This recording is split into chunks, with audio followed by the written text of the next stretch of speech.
Thank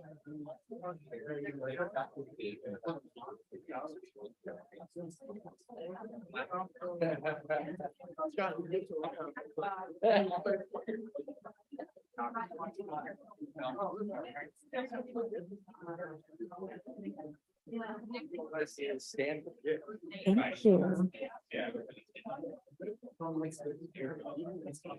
Yeah, quarterfinals, right?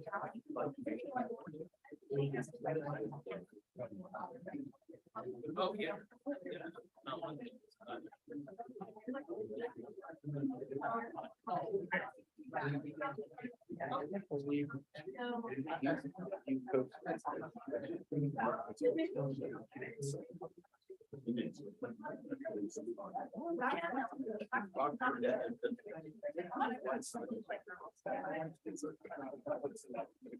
Okay.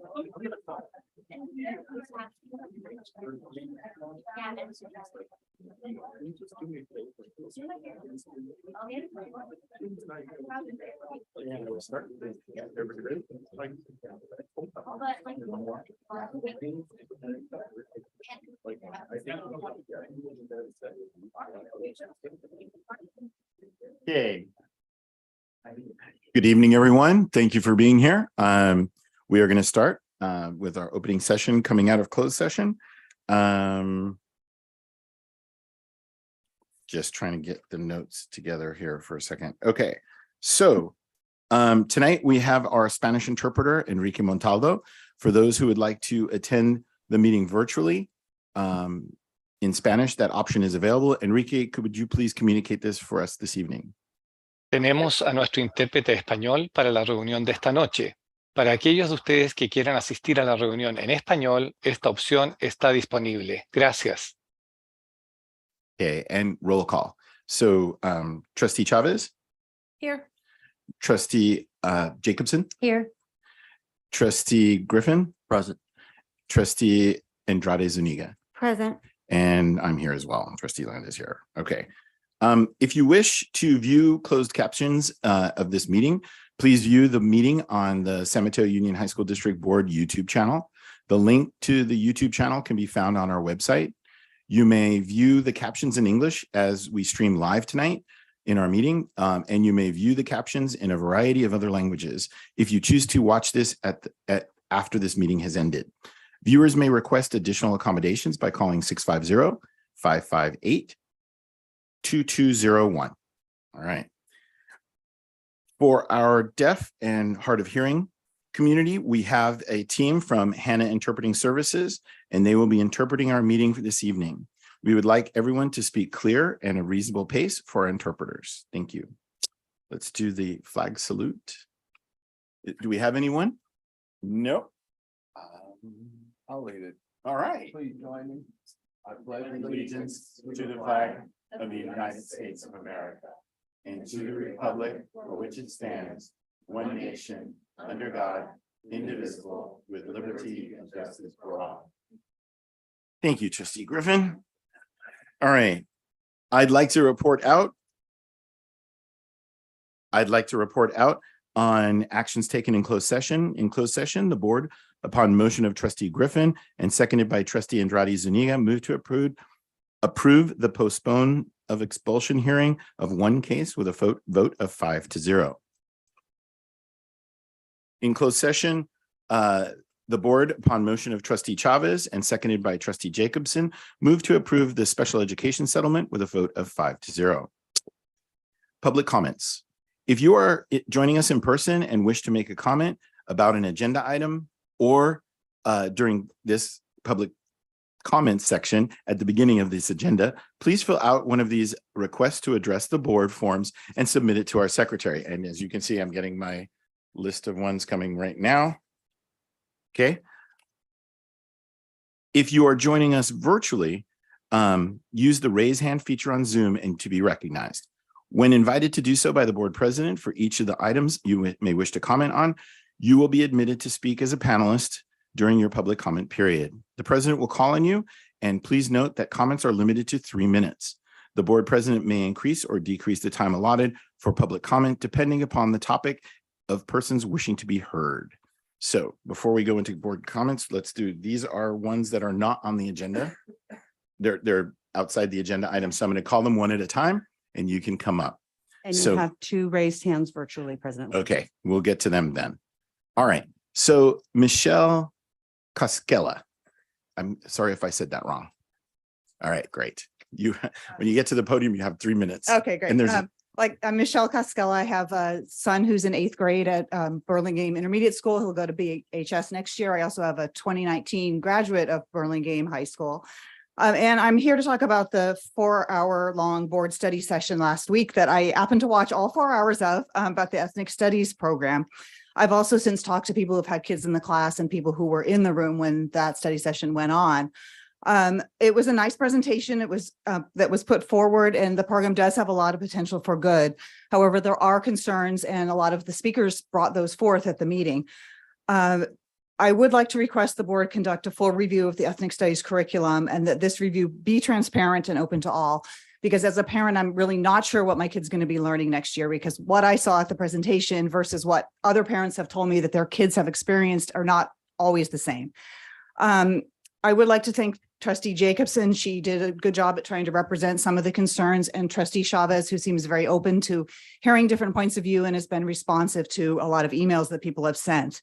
However, much of the meeting was actually quite disturbing and shameful. There were speakers that were interrupted, called a liar by one of the teachers. There was a student and a parent who had previously praised the ethnic studies program, and then later those people got up and they said, if you disagree, you're racist. I have the quotes that I'm not going to quote exactly, but they were really shutting down speech. And we can't move forward if we shut down speech and we call names when people we disagree with. I hope that that's not the way this continues. Given the negative tenor of the meeting, it's really not surprising that we didn't hear from any students who may not have had such a good experience. Obviously, they're scared. They don't want repercussions, and they wouldn't want the reactions that I saw in the room. My overall impression of this version of ethnic studies is that it's cult-like, it's dogmatic, and they don't want anybody questioning the way it's being taught. One word that was used several times was rituals. And it turns out that one of these rituals, the In Lakesh chant, was ruled by the court last year that it is religious and it shouldn't be used in a public school. And for some reason, San Mateo seems to be skirting this ruling. I don't understand why kids are forced to chant, and I don't understand what the point of rituals in an academic setting. Another example is the issue of color blindness, the idea that people should be treated as the content of their character rather than the color of their skin. And the assignment was to say why this was wrong, rather than seeing both sides. For example, Coleman Hughes, a Black writer, recently wrote an article about color blindness not being the wrong way to look at people. So I would want my child to be a critical thinker, to see all sides. And I think that there should be a full review of the program and possibly consider other options to maybe teach this in a different, more positive way. Thank you. Thank you. Just to note that since this is not on the agenda, we are not allowed to speak of it because it's not been agendized. So, but thank you very much. And we'll continue that with some of the other speakers. The next one is Karen Fenkes. Sorry, totally abused your name. All right. So when you get to the podium, you have 3 minutes. Thanks. Okay. Hi, my name is Karen Fuchs. I have 2 teenagers at Hillsdale High School, a senior and a sophomore. I just want to give you a little bit of my background. I studied at university. I studied sociology and ethnic studies at university, where I had many dedicated tenured professors whose life work was to research and publish in sociology and ethnic studies. I loved these classes so much that, like I said, I majored in this. As students, we were encouraged to ask hard and important questions of ourselves, our professors, and each other. It was a safe environment where we grappled with very nuanced ideas and theories without the fear of stigma or repercussions for asking sincere and honest questions, and that our nation is still grappling with. I am concerned that this isn't the case in some of our ethnic studies classes in our district. As was apparent at last week's study session, engaged parents who asked clarifying questions were aggressively interrupted and rebutted. Imagine now being a 14-year-old sitting in a classroom with their teacher, an authority figure, and having a question or want clarification on something, do you honestly believe that they would be willing to ask it? What we find are students not engaging in critical thinking, but just parroting what they think their teacher wants to read or hear. As it stands, this curriculum does not ask for or foster critical thinking. It simply seeks adherence. When we view ethnic studies only through the lens of oppression, we are inadvertently creating an unsafe environment for all students to explore, question, and clarify these important and sensitive topics. While I'm not suggesting that we eliminate oppression or racism from the curriculum, it would behoove us to include other perspectives as well. We need to celebrate ethnic contributions and successes. I'm asking that every board member review the full curriculum and modify it accordingly. Please make this curriculum in its entirety open and transparent to the public. Last week's study session was a well-curated, incomplete overview of basic tenets of the curriculum. And I say tenets because tenets is a religious term that they use in their dogma. I believe the early adoption of the state mandate to make this course a graduation requirement is part of the problem. Our district has implemented this earlier than what the state has mandated that we do. And this leaves our kids to be the guinea pigs of kind of an undoctored curriculum. And that's all I have to say. Thank you. Thank you. Next speaker, Ron Patel.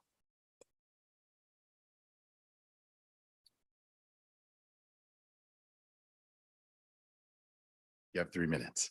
We'll make sure you have 3 minutes. Thank you. Last week, study session was clearly biased towards pushing the ES curriculum through, regardless of any opposition. I tried to raise several concerns and request a full review of the curriculum. I was interrupted repeatedly. Eventually, I was cut off by the administrator. 40 seconds to go with what I had to say. Here are some of my concerns. The ethnic study curriculum teaches students of color to look at history through the victim oppressor lens, painting them as victims rather than empowering them. It is not that we can discuss it, but it shouldn't be the focus of discussion. We should strive for equal opportunity rather than equality of outcome. Students should be learning about the different perspective, accomplishments, contributions of different cultures, rather than focusing on division and blame. The ES curriculum tells students what to think and not how to think. As a former high school teacher, I can tell you that it is ridiculous to judge a course educational value by how much certain students say they enjoy it. Moreover, some students are afraid to voice their opinion in these classes. The curriculum has a neo-Marxist approach with the Third World Liberation Front dogma. The Third World Liberation Front mission included anti-capitalism, pro-militancy, and support for communist governments. It is fine to learn about them, both good and bad.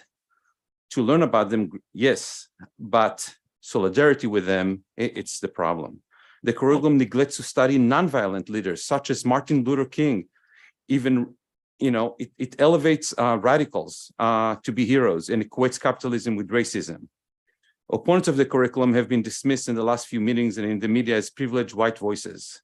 I'm neither white nor privileged. I'm of brown and black parents. I was raised by immigrants who taught me to love this country and to give equal opportunity and that everyone can succeed. My family was lower middle class, but because my parents instilled in me the belief that I could succeed if I worked hard, I graduated in honors, valedictorian of my class, and went to an Ivy League graduate school.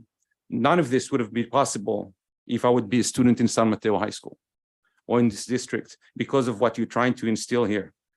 I would have looked at myself as a victim instead of believing in myself.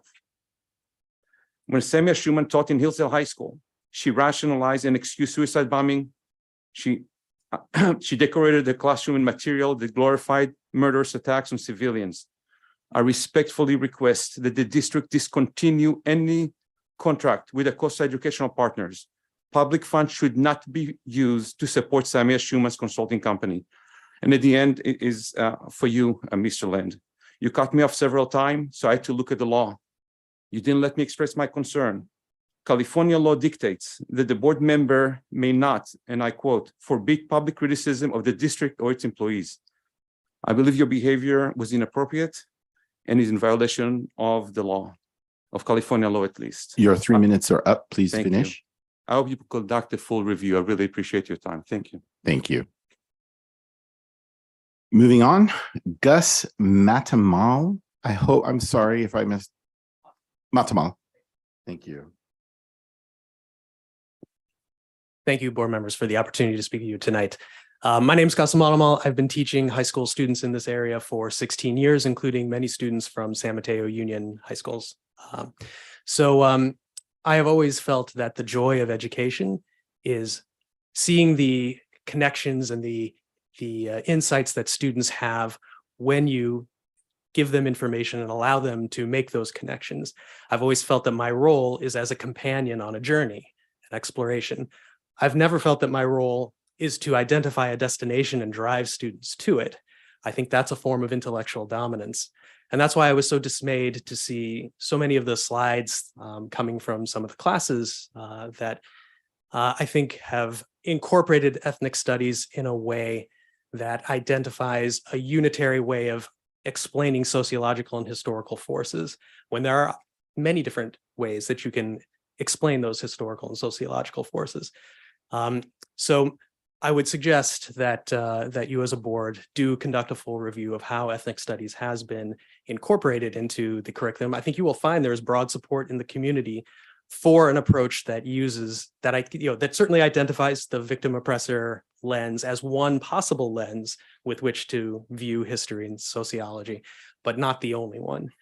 You'll find broad support for that. I think you'll find that there's much less support for identifying one particular lens and explaining everything in terms of that one lens. So I do urge you to conduct that review, and I thank you for the opportunity to speak to you tonight. Thank you. Next speaker, again, I'm sorry about if I butcher names. San Winter? Sin? Is it Sin? Hien?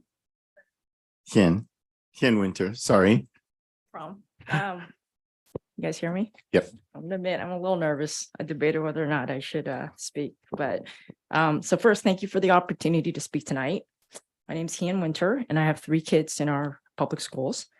I'm supportive of ethnic studies as a class for our students, but I'm concerned that how it's being taught today may be contributing to an intolerant environment and might be even doing more bad than good. I know many kids have benefited from the class, and it was great to hear their stories. I can personally relate as an immigrant whose parents came to this country with very little and didn't speak the language. But I also know it's true that many kids did not feel comfortable sharing their thoughts in the class. And actually, I didn't fully appreciate this until I watched that board meeting recording last week. And honestly, it was really disturbing to me. Just need to take a moment here. So I'm asking the board to provide more oversight, especially after witnessing that meeting. And I have 4 requests. 1, start with making the curriculum fully available to the public. 2nd, you pause on infusing any ethnic study into other subjects until we as a community really invest more time to understanding what this is and how this is being taught. 3rd, I think the board should invest more time to review the full curriculum, including evaluation of other approaches to ethnic studies, and also looking into any potential conflicts of interest. I think this is just as a matter of course with any third-party advisors. And lastly, that I would ask that you provide feedback and coaching to the teachers and the administrators that were inappropriate. This is completely damaging behavior to our children, and it cannot be accepted in our classrooms. So in closing, the March meeting was both very disturbing, and on some levels it made me super sad, especially because our teachers and our administrators are in privileged authoritative positions with their children. And many of them reacted with anger, defensiveness, intolerance. And it's not unreasonable for us to believe that this doesn't happen in the classrooms. I don't know if I would have had the courage to speak that night. And I'm an adult. And if I feel this way, I would ask you as adults that how it's possible for our kids to feel this way. So thank you. Thank you.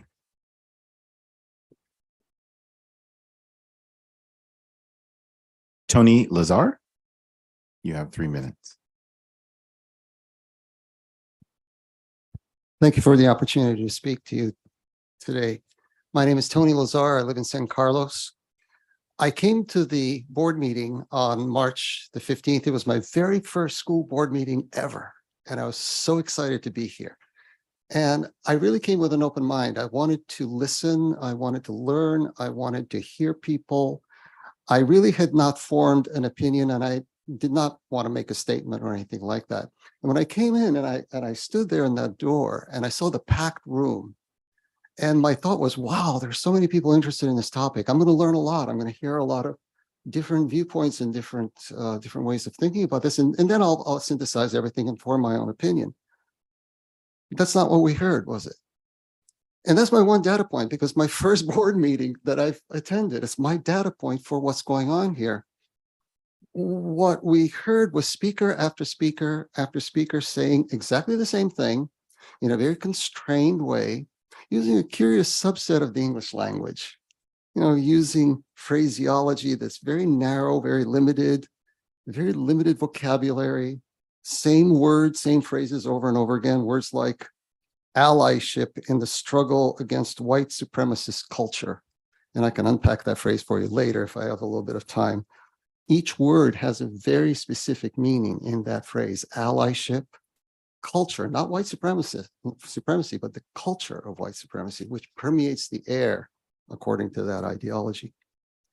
So even a few years ago, that would have seemed really strange, that phraseology. And even today, it seems strange to most of us. But I pay attention to words, I pay attention to phrases, because English is actually not my native language. My native language is Bulgarian. I grew up in Bulgaria, a small country in Eastern Europe. And I attended lots of meetings like this, where there were a lot of excited people talking about Marxism, Leninism, and the glorious future and things like that. And there was no room for dissent. There was no room for discussion. There was no room for any kind of stepping outside the bounds. And I was indoctrinated hardline into Marxism, Leninism. If you want to talk about it, come talk to me. So I should have been actually emotionally triggered the way the previous speaker was triggered. I should have been emotionally triggered as well. I'm old enough now that I can handle it, but it was more than a microaggression for me. So what I want to ask is this a dynamic, the kind of dynamic that we all saw in this room during that meeting? Is that the dynamic we want our children to grow up with? Or do we want them to learn to think critically, to think for themselves? It's not what we heard. Thank you. Thank you. 5 seconds. Oh, sorry. Next speaker is Molly Monk. Molly.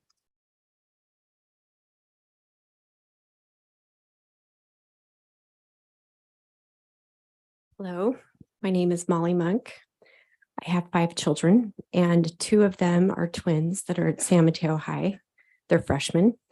And I wrote a letter to each of the board members last week about our experience with ethnic studies that included actual worksheets from the class attached. I hope you took the time to read it. I then attended the study session meeting in person this past week. I'm here tonight to share with you how I felt about that meeting and what I hope you will take action on moving forward. Last week's study session was really disheartening and frustrating. I'm happy that I'm not the only one that felt that way. I'm really upset by how the meeting was run, the disrespectful and inappropriate behavior I saw from adults. And I'm especially upset that the course material presented on the screen did not at all accurately represent our experience with the class. Why was the public only given 2 days notice about this very important study session? Why was it held during usual work hours, making it difficult for parents to attend, including my own husband? Why weren't other students given the opportunity to speak who had a different experience with the class, like either of my daughters? I understand that the representatives from the district and the teachers are very passionate about this class. They all showed their passion. And I used to be a high school teacher. I am passionate about teaching as well. But the study session was not a safe atmosphere in which parents and others could feel comfortable speaking a different view or sharing a different experience with the class. I also felt a little frightened about getting up and speaking, so I'm happy I can speak today. I was really appalled by some of our community members being interrupted and heckled by teachers after everyone listened to the teacher presentations for hours on end. Much of that wasn't seen on the Zoom call, but it was disturbing to see in person. If the environment last week was not conducive to adults sharing feedback about the class and what was meant to be a time for each of you to learn about what is actually being taught, then how could a freshman, a 14-year-old, sit in a class subject to grading by these very teachers, possibly feel comfortable expressing disagreement to any of these teachers? My daughter, who took ethnic studies last semester, and the one who is currently in it, do not feel it is a safe environment to explore ideas. They do not feel like they can actually answer questions honestly on worksheets and in assignments. I urge you to please review the entire curriculum first that is currently being used, including lesson plans, instructional materials, videos, which many videos were shown in the class, and assignments and projects. I ask you to deeply engage in the training that is provided to these young teachers as they invest in this important class. And I ask that you engage in a transparent process to allow parents to see you and study with you. How can we make ethnic studies a great class? I think we can do it together. And I thank you for your time. Thank you. I have two more speakers and then I have to go online. So Lisa Wright. Lisa? Good evening. I have one child in the district and one who will be soon enough. I'm here today to request that the district share its entire ethnic studies course online. I wasn't able to attend the study session last week, but I did watch the entire 4 hours. The energy and the passion of your teachers and administrators was clear.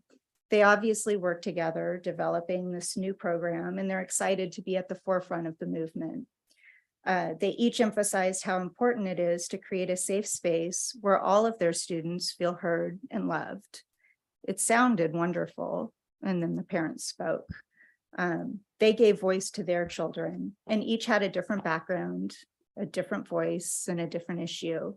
We heard from a multiracial lawyer who'd worked in human rights and criminal justice, and he was concerned that students were giving an oversimplified dogma that oversimplified really complex problems. A Swiss American simply urged the program to uplift, not to put down. We had Jewish parents question why anti-Semitism isn't discussed, and a Salvadoran mom said the program reminded her of socialism. None of the speakers wanted to eliminate the program. They wanted to improve it. Yet these people were not met with curiosity, love, or compassion. They were met with anger. They were accused of spreading disinformation. I wondered how students could possibly express their own views in such an environment.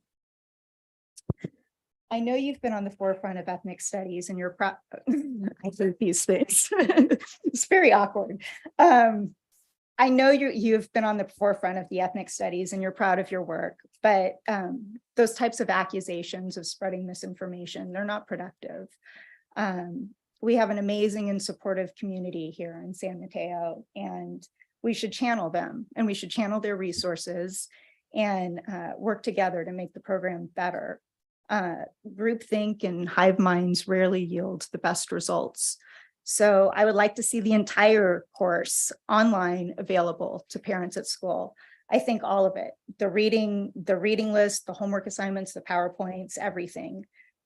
If the parents who spoke, if their concerns aren't valid, that'll be clear through the work. But if they are, let's make it better. Let's work together. Thank you. Thank you. Brett Hamilton.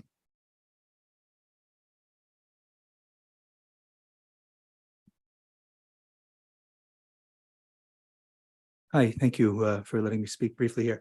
I'm a teacher at Peninsula High School, and I've been there quite some time. I recognize a lot of faces here, so hello to you all. And I'm primarily here to speak about the reduction in staff that's been, I guess, essentially sort of imposed upon the school. So we're looking at reducing 2 faculty positions from the school. And you know, the classes at Peninsula are smaller than the other schools. But I would argue that that's an essential part of what happens there. So these students, didn't succeed in the comprehensive schools, I think largely because they got lost in these very large environments. And so these proposed cuts, looks like one science, one English, would impact me directly. So currently I teach math and science, algebra and physics. So I think what effectively would happen is the algebra would be given to the other math teacher, and I would become the sole science teacher. So I would have to teach both the physics and the biology, which is challenging in of itself to do a lab class with a large number of students, again, that have challenges with academic environments. It also would put a significant burden on the math teacher because it would take the 7 sections we have and reduce those to 5. And math, I would argue, is even more challenging for this population. There's huge gaps in their learning background, and they really prosper with one-on-one attention. And I've been at Peninsula. I've got a lot of passion for it. I've been there for several decades, and there was a period for a number of years. I believe it was 6, but it was many years where we essentially did not have a math teacher at Peninsula. It's sort of, I don't know, not really discussed, but everybody that took the job either quit very quickly or was fired. And so essentially what happened is we just would have a long-term sub and then essentially just a sub. And then that class became like a sort of a black hole, if you will, at the school. And it was sort of chaotic because the people that were there were, were not knowledgeable about math or had an interest in teaching math. They were just trying to, survive the day with those kids. And then those kids were basically chaotic, and then they would bring that to the other classes. And it's a huge disservice to those kids. They basically got no math education for their entire time at Peninsula. I mean, I would try to do it within my science classes. But the long and short of it, or the short of it, I guess I should say, is that I think particularly in math, but also in science and also just in general, these students really need personalized attention. And to make these cuts, I realize the district is getting smaller, I think is, it's a disservice. We talk about equity, or at least, serving our marginalized students. And I think we're not doing a great job if we set up a situation where they're not getting access to quality math education. Thank you for your time. Thank you. This is our last in person. Alina Kaplan. Hopefully I said that right. It was nice to get a break from ethnic studies. Just a little one. But now here we go back. So I brought a number of handouts that I'll just leave here so we don't have to take the time to distribute them. I emailed them to the board before last week, and they are examples, a few examples of what's actually representative in the ethnic studies curriculum that is concerning.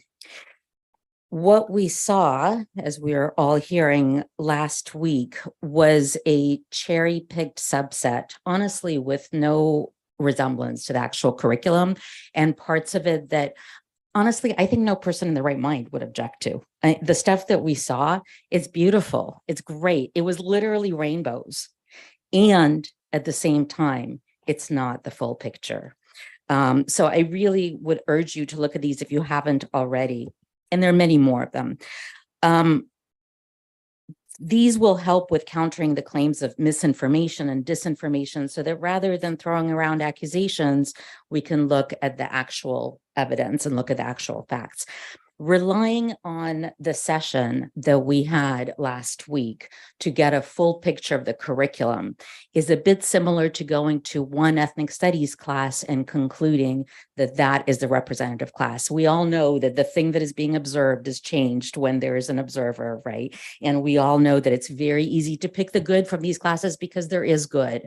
There is definitely good. So you can imagine the importance of looking at the full picture. One of the biggest concerns, and the reason that I believe that you're hearing so much emotion around this, is that what we saw is at even the slightest critique, constructive critique, a reaction that was so disproportionate and so inappropriate, in particular coming from teachers, that I almost wanted to mimic for you some of the facial reactions. And I would urge you to actually watch again the recording, remembering what you saw, because it wouldn't be reflected in the camera, but you probably remember the reactions that you were getting. Think about those reactions and then review what people were saying to hear where is the hatred, where's the racism that they were being accused of. What we witnessed last week is actually emblematic of the course itself and the issues with the course itself. What I would ask you is not only to do a review of the full curriculum, but be on the lookout for the politicization of the curriculum that is so common. It is different. Ethnic studies is different from other subjects. That's why we have in a law no less than 7 different guardrails trying to protect the curriculum from being taught in a politicized way. That is different from other subjects. And that's the reason I think that we all need to be on the lookout. Thank you so much. Thank you. And if you have stuff, the secretary to the board would be taking them. Thanks. And I hate to put, I'm going to make Shar do double duty because we also have some hands up. So sorry. No problem. Andrew Nemicello, I'm now promoting you. Okay, so I'm recognizing Andrew. Andrew, can you hear us?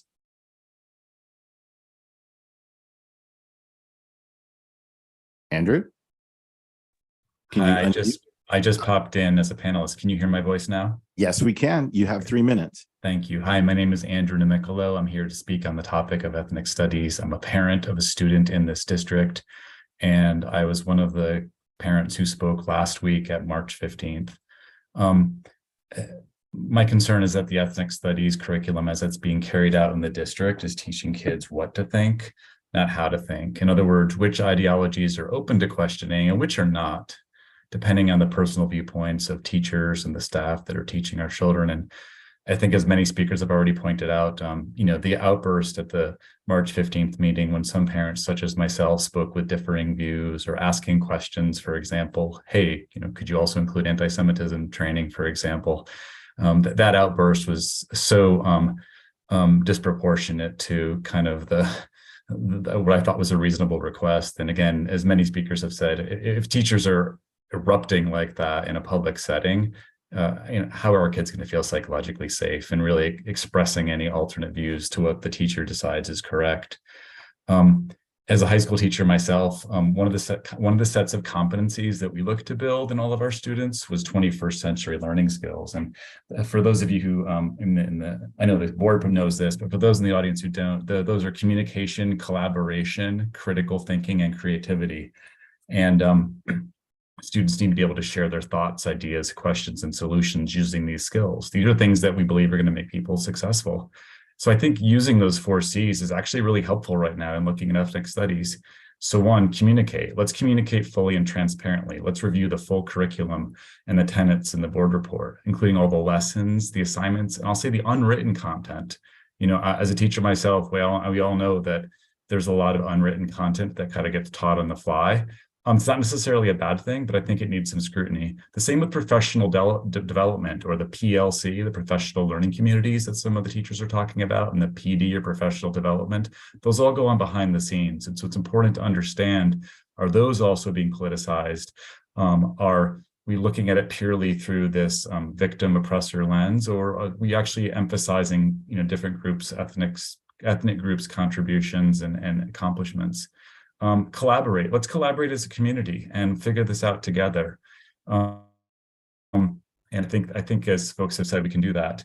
Critical thinking. Let's apply that same critical thinking. It's a great skill. Our kids need to do it. We need to do it.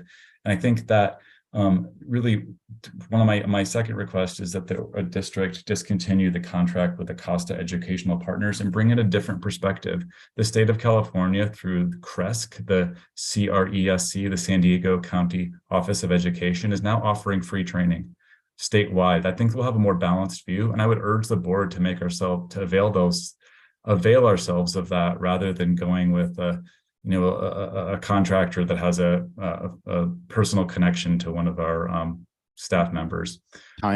So with that, I want to thank the superintendent and your board for your time. I know you all want to make this right, and I hope we can do that with some communication and collaboration. Thank you. Thank you.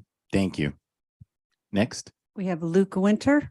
Luke, are you there? Hi, Luke. Can you unmute yourself? Yes. There we go. How's this? All right. Okay. There we go. All All right. right. Thank you.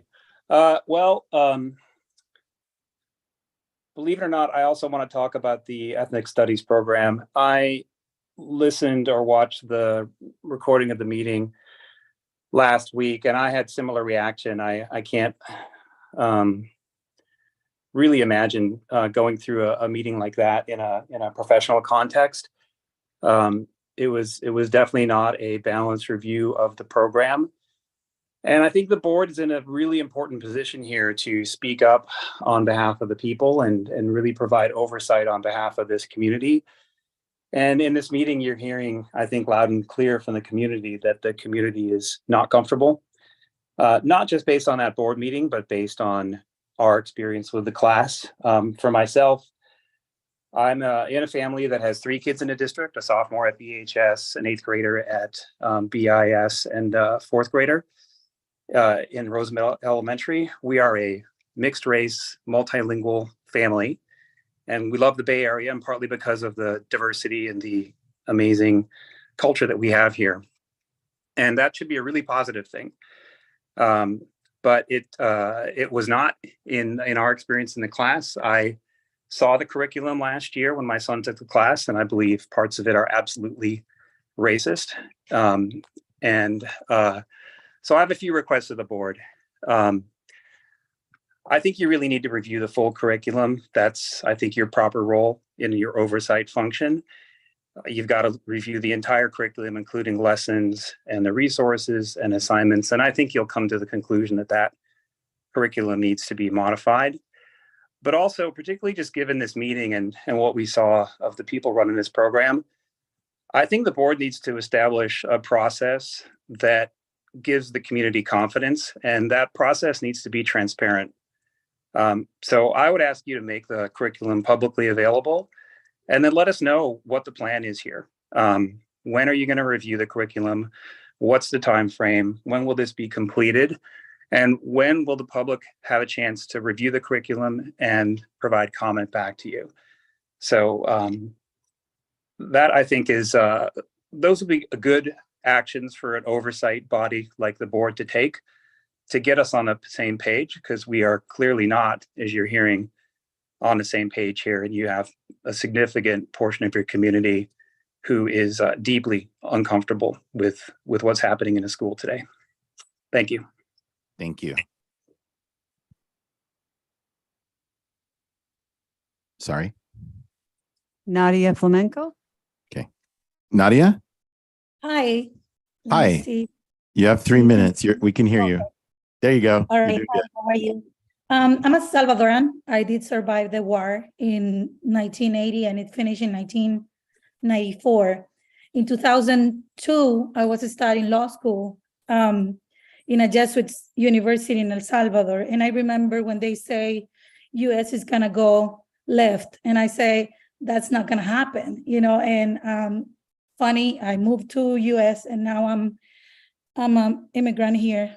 And I see how US is turning left or red. And I did was part of this meeting as well.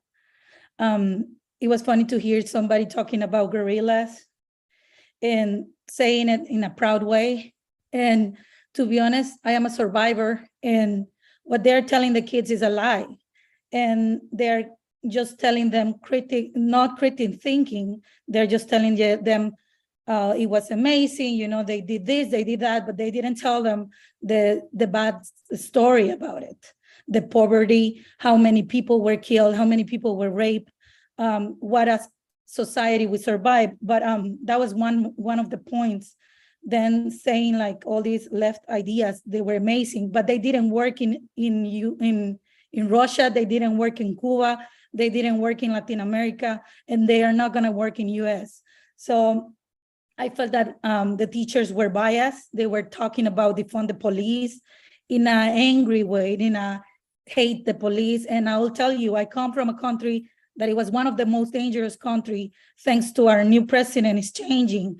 But I can tell you, when you defund the police, chaos happen, anarchy happen, and you don't want to live in that country. So my point is to share with you guys my experience, because I'm a Latina, and as a Latina, I'm really worried of what you guys are teaching. I will appreciate if you guys share the curriculum and ask a feedback for the parents, create kids with a critical thinking, asking for the pros and cons, every movement they are learning. Also, culture is about music, it's about language, it's about food, it's about the beauty of each country and the beauty even in the way we believe in our own God. So, but it's at the end, it's one God. Another thing that I really want to punctuate is the biggest discrimination in this world. It has come sometimes from your own color that has power. And that's where the biggest discrimination I have seen in history. I'm just really concerned, and I prefer to you guys to get teachers that are not as biased as the ones we saw. Thank you. Thank you. Do we have any more? No, that's all. That's all. Okay. Well, thank you, everyone. And like I said, since it's not an agendized item, we cannot respond to it. So thank you. All right. Moving on, we have board comments, governing board comments. I'll start with Trustee Chavez. Do you have anything? I'm just going to go in order. It's the old tradition. So I'm going back to a traditional way. Yeah, from one end to the other. So it's just kind of going in order. You put on your mic if you have some. Thank you. Thank you, Trustee Lynn, President Lynn. Yeah, I'll share a couple of positive things that happened this past week. So most of us were there at the Mills ribbon cutting ceremony. It was fantastic. Some of you noticed I posted 35 photos on Facebook because I thought it was just great event. To look at the new facilities. This superintendent and cabinet were there. Former Superintendent Skelly was there. We had the Millbrae City Manager, Tom Williams was present as well as staff. And we had I believe most of Millbrae City Council there. So it was just a great time to celebrate the Mills new facility. And then that same night, some of us went over to the Building and Construction Trades Council meeting to meet some folks there.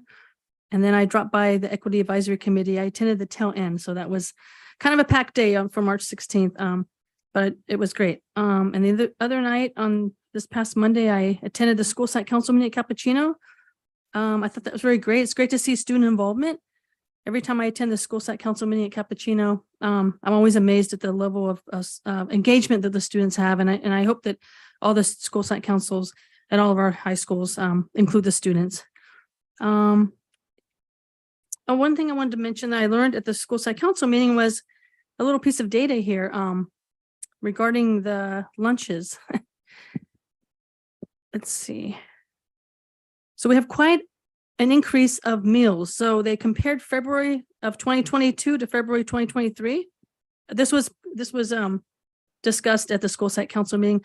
So the meals that were provided in 2022 in February were 17,724.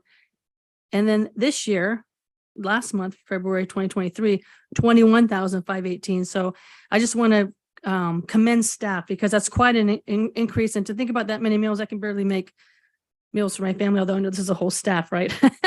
I'm just saying that that's a tremendous effort. It's a tremendous lift. And I know that all the school sites probably have about the same amount of numbers of meals, breakfast, lunch, brunch, whatever you want to call it, multiple meals.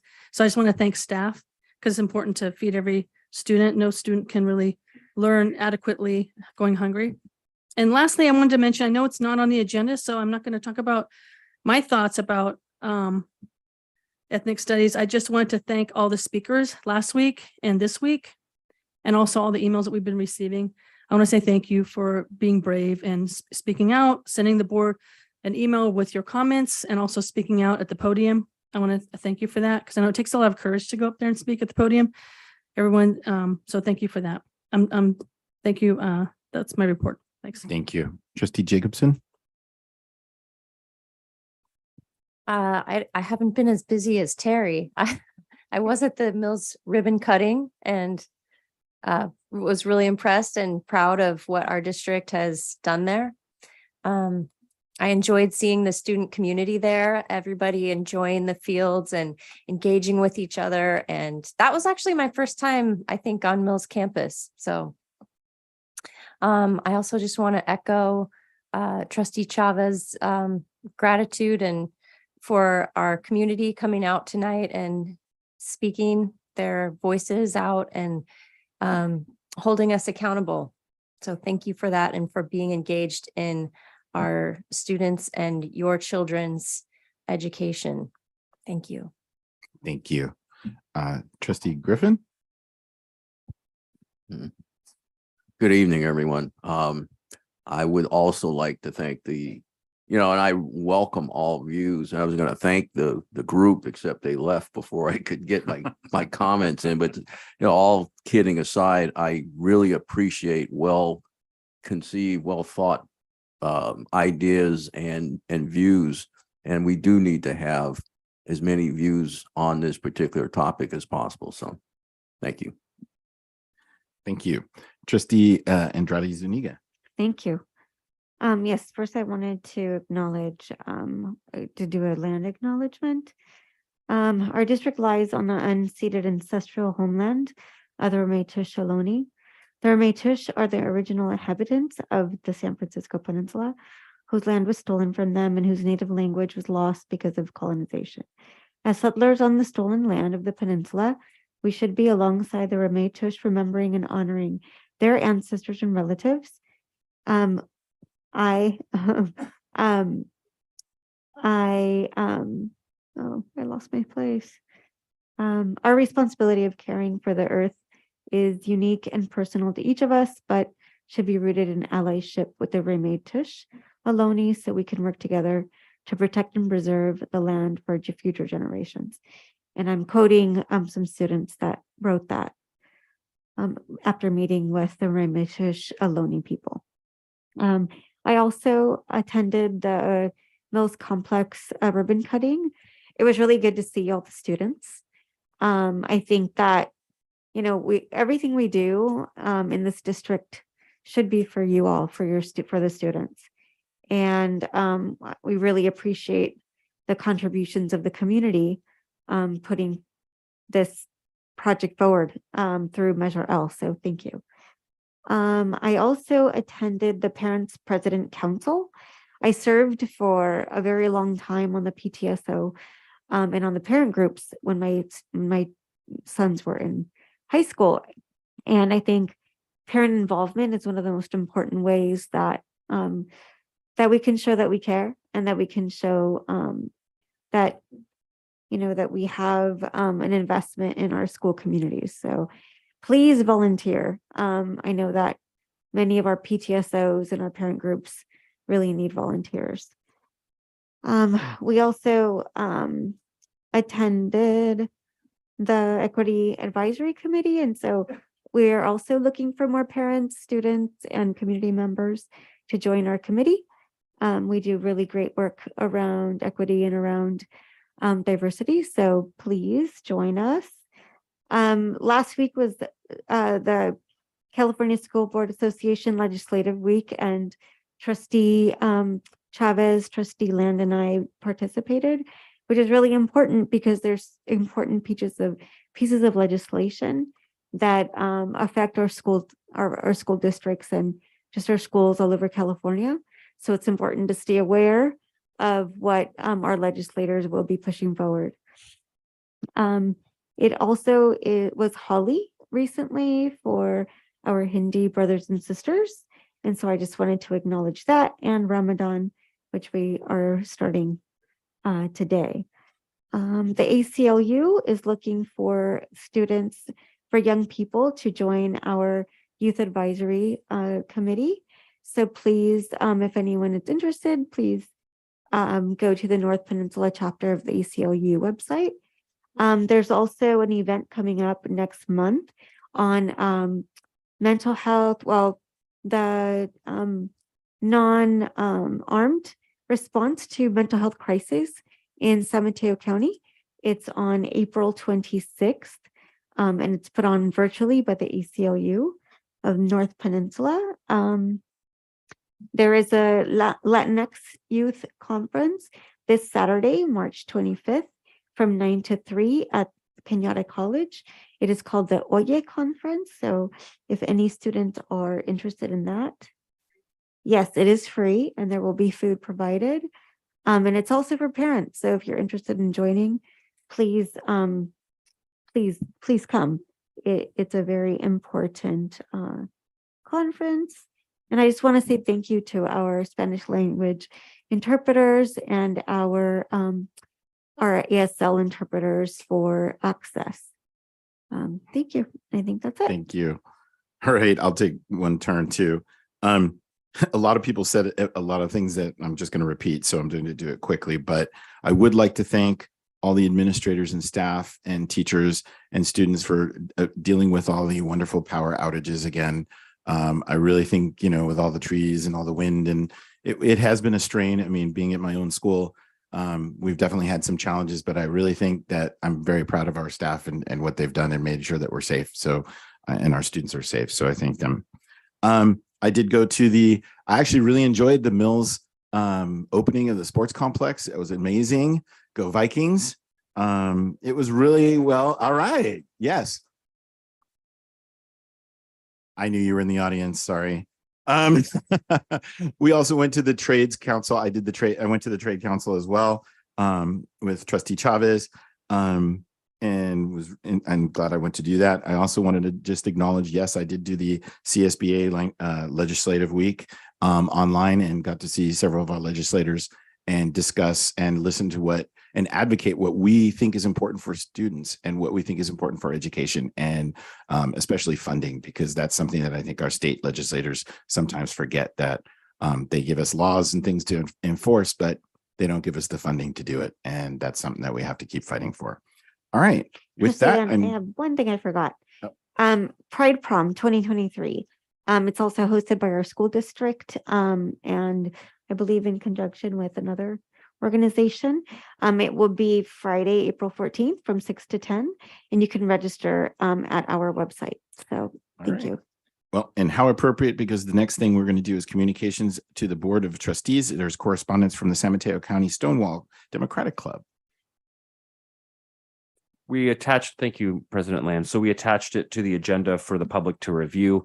This organization reached out to us last fall as well, and we responded with some of the programs and actions we've been taking. Excellent. Thank you. All right, next is the recognition. I'm going to make a suggestion. I really think that we should put number 2 to number 1. If that's okay with everybody, I'm going to do that. So let's turn, Superintendent Booker, I'm going to turn it over to you, and hopefully we can recognize the Mills girls varsity basketball team. Absolutely. You have been very patient, so I figured as chair, I can help out. So I'd love to bring in Principal Dazinski to come up and there she is. Yep. Yay. To introduce our wonderful student athletes. Thank you. Okay, so it's my great honor to introduce you to the CCS Division III state champions for girls basketball. Woo! Led by head coach Dave Matsu, who is also the CCS Honor Coach of the Year for girls basketball.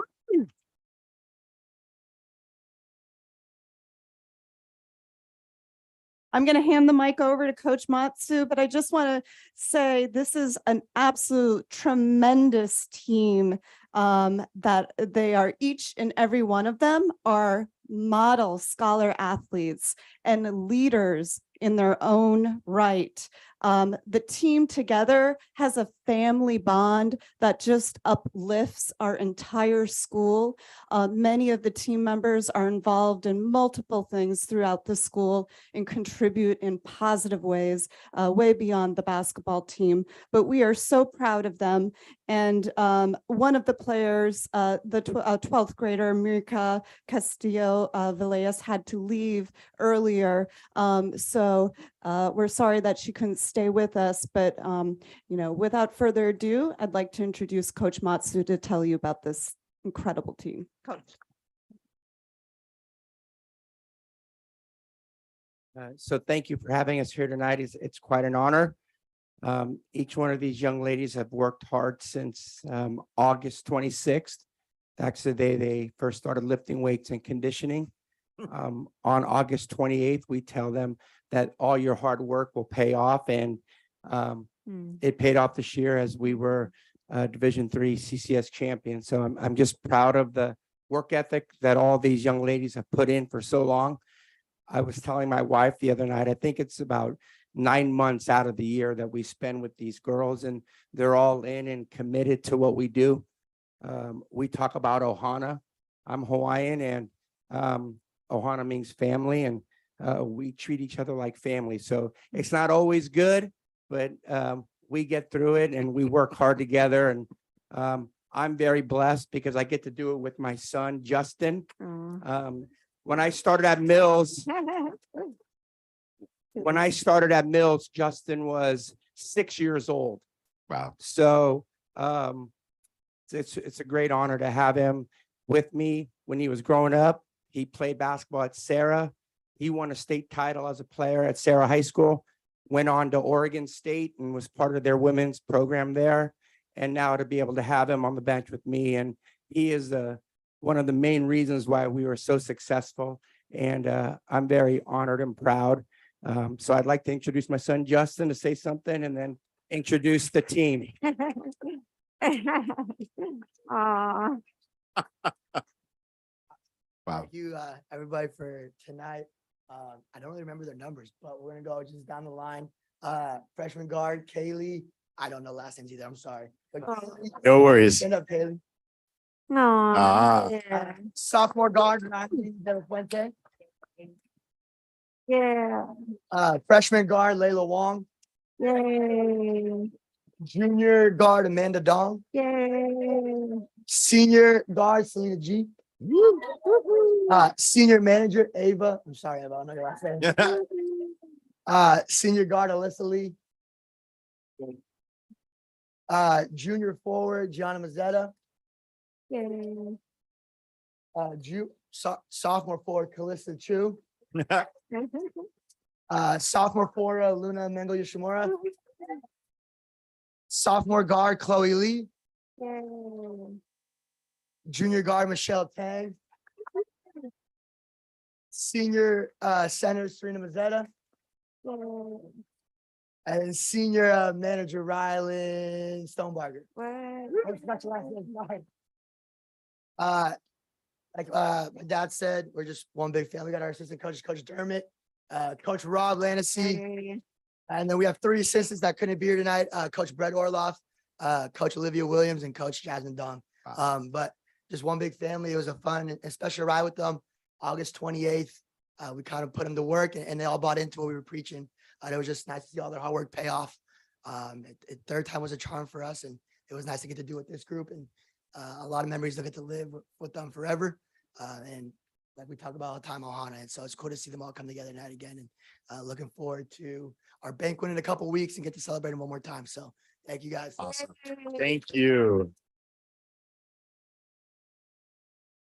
And then I just want to wrap up one thing. I just want to thank Principal Pam for always supporting us, the admin team. It's great. Our facility gentlemen that work in the facilities to keep our facilities always clean and ready for us to practice whatever we need. They're always there for us. So I am truly blessed to be a part of the Mills community, because the admin team and like I said, the facilities people and teachers, they support us all. So and the most important people, the families, right? Oh yeah. So I want to thank the moms and dads as well. So Absolutely. thank you all so much. Thank you. President Land, can we bring Yes. them up for a photo like you do? Yes. So mahalo, and let's all come up here, Ohana. We need to get a picture with you guys. Come on up. I went to some of their games. They're amazing.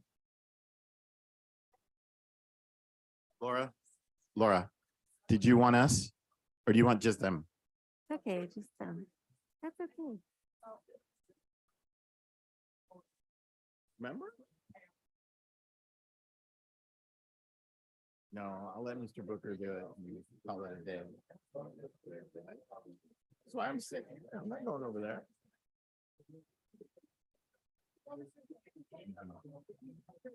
Oh, man. All right. Cheese.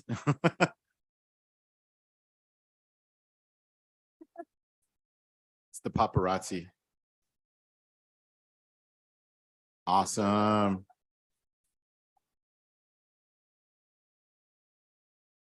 Aw. All right. I have to Cong- say, though, that this is what makes our district awesome. Yes, you guys are awesome. Yes, Thank you so much. Say, I went to a couple of games and you guys are amazing. Thank you. Principal Pam, we- thank you for that shirt. We The needed jet this. sweatshirt. Thank you. Absolutely awesome. Yeah. Ah, I just got to say I needed that for this meeting. Yeah, So, Me too. Thank you. All right. Congratulations. so we're going to move on the agenda. If you guys want to slip out, that's totally fine with us. Thank you. Now we have number 2 on our recognition. So Superintendent Booker. Thank you, President Land. As you know, the district has a keen interest in centering student voices in the development of our proclamations. And so I'm really proud to welcome and introduce one of our students, Nadia Garcia Ferreira, a student from San Mateo High who helped in the writing and review of tonight's proclamation to recognize Cesar Chavez Day, which is March 31st. Nadia is here tonight and will read the proclamation for us. All right. Thank you. All right. Good evening. My name is Nadia, and I'll be reading the proclamation.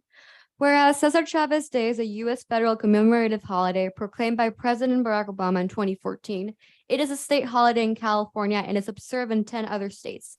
The holiday celebrates the birth and legacy of the civil rights and labor movement activist Cesar Chavez on March 31 every year.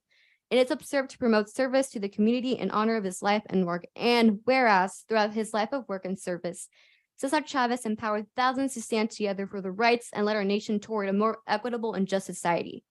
His visionary leadership inspired a powerful movement and burns brightly to this day, rallying people from all walks of his life to champion the dignity of work.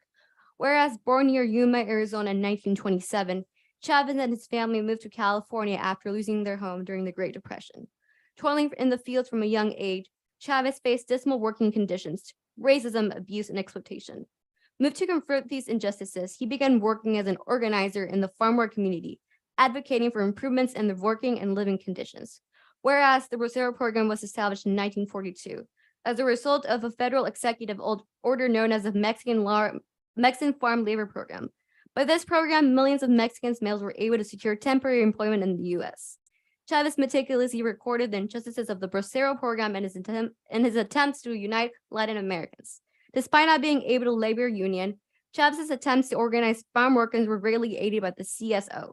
Whereas founding the United Farm Workers together with Dolores Huerta, Chavez challenged Americans to recognize that the produce on their dinner tables were picked by human hands, often the hands of people who were denied the most basic human rights.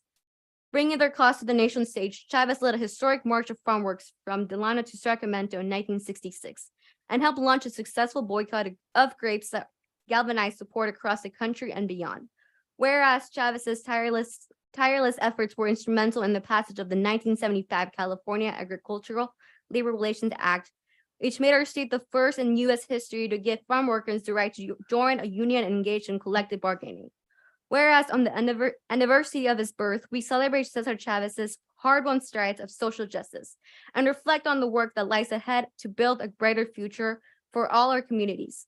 Let us carry on his timeless legacy of lifting up our neighbors, speaking out against injustice, and working together to extend the dream of prosperity, equity, and progress to all. Now, therefore, be it resolved by the governing board of the San Mateo Union High School District understands its responsibility to recognize March 31st, 2023 as Cesar Chavez Day and encourages our students and community to learn more about Chavez's life and legacy. Passed and adopted by the Board of Trustees of the San Mateo Union High School District on the 23rd day of March 2023. Thank you. Thank you. Trustee Lane. Trustee Lane. Well read. I think Superintendent Booker can learn a thing or two from your, no offense, on how to, it was wonderful. All right, I'm entertaining a motion. I have something to say first before Okay.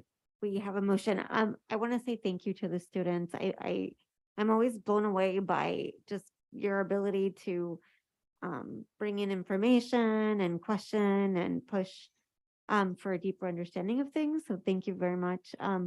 Definitely, Cesar Chavez, there is, there are some criticisms in our community and some controversy around this day, but I really also wanted to highlight the farm workers, because it is really for them that we celebrate all of this stuff. If anyone wants to be involved in advocating or becoming just allies with our farm working community, the San Mateo County has developed a farm worker advisory commission and a farm worker task force after what happened in February and on the coast side.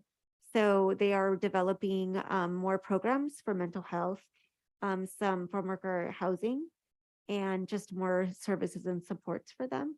So if anybody, like I said, wants to be involved, that's a great place to go. There's also the San Mateo County Coalition for Immigrant Rights. They also really help out with this particular community. So yeah, so if anybody wants to join, I had a friend whose father was a bracero, and it was a really tough time for him. But it's really important to learn about these stories and learn about these histories that have happened in our world. So I just want to say thank you to the students for bringing all of this up. Thank you. That was a really good point to point out. Oh, thank you. I'd like So, to make a motion to approve okay. the proclamation. So motion by trustee Chavez, Second. second by trustee Griffin. All those in favor, please say aye. Aye. Any opposed? Hearing none, the proclamation is passed 5-0. Thank you very much. Okay, we are on consent. Does anyone want to pull any items on the consent agenda? I'd like to pull in for the minutes and I'll move adoption of the balance of the consent agenda. Okay. Is there a second for that? I would also like to pull, Oh, you want to pull? yes, Yes. The minutes for the board. the So board we minutes. said this, yeah, so you both said the same. Oh, So I'm you sorry. said- I you was, said the I'm same sorry. I thing. didn't hear that. So that was okay, so I'm going to take that as chair. I'm going to say that was the motion in a second. So trustee Griffin made the motion, and trustee Andretti Zuniga seconded. So all of the consent is to pass except for the board minutes. All those in favor, please say aye. Aye. Any opposed? Hearing none, motion carried for consent. Then we come up with the board minutes. Let's discuss and pass that. Well, I was absent the meeting October 27th, so I can't vote on that one. So Okay. I would you just take them one at a, Right. And then, or structure them any way you want, but yeah. okay. The September 15th board meeting, trustee Land's last name is misspelled. Yep. It's Land, not Lands. Yeah. Thank you. Appreciate that. Oh, there's also, sorry, there's one more thing. I know that it says virtual or absent, and I'm not sure if it could be changed to, I was always virtual before January, so I don't know if that could be changed. Okay, good point. Okay, So I attended some of the meetings virtually, and I attended a couple of meetings sitting out there in the audience. But the only meeting listed there that I was a board member here at the table was the December meeting. So I'm not sure if I should abstain for all the minutes except for the December meeting.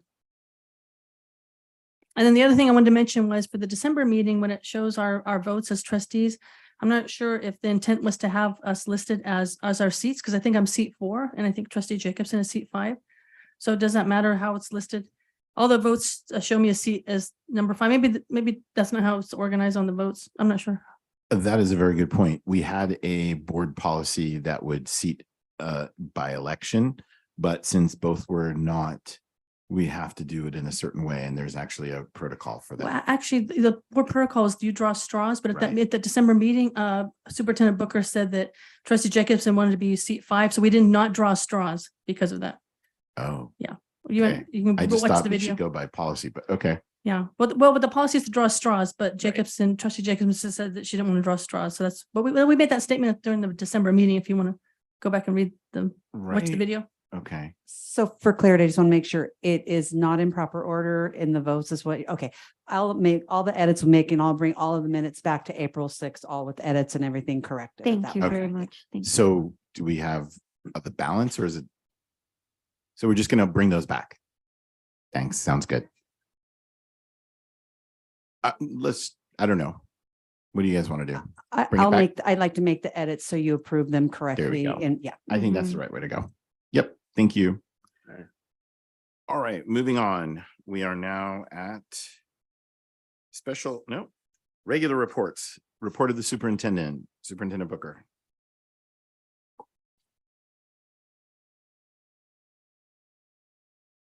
Thank you very much, President Land. So a few announcements.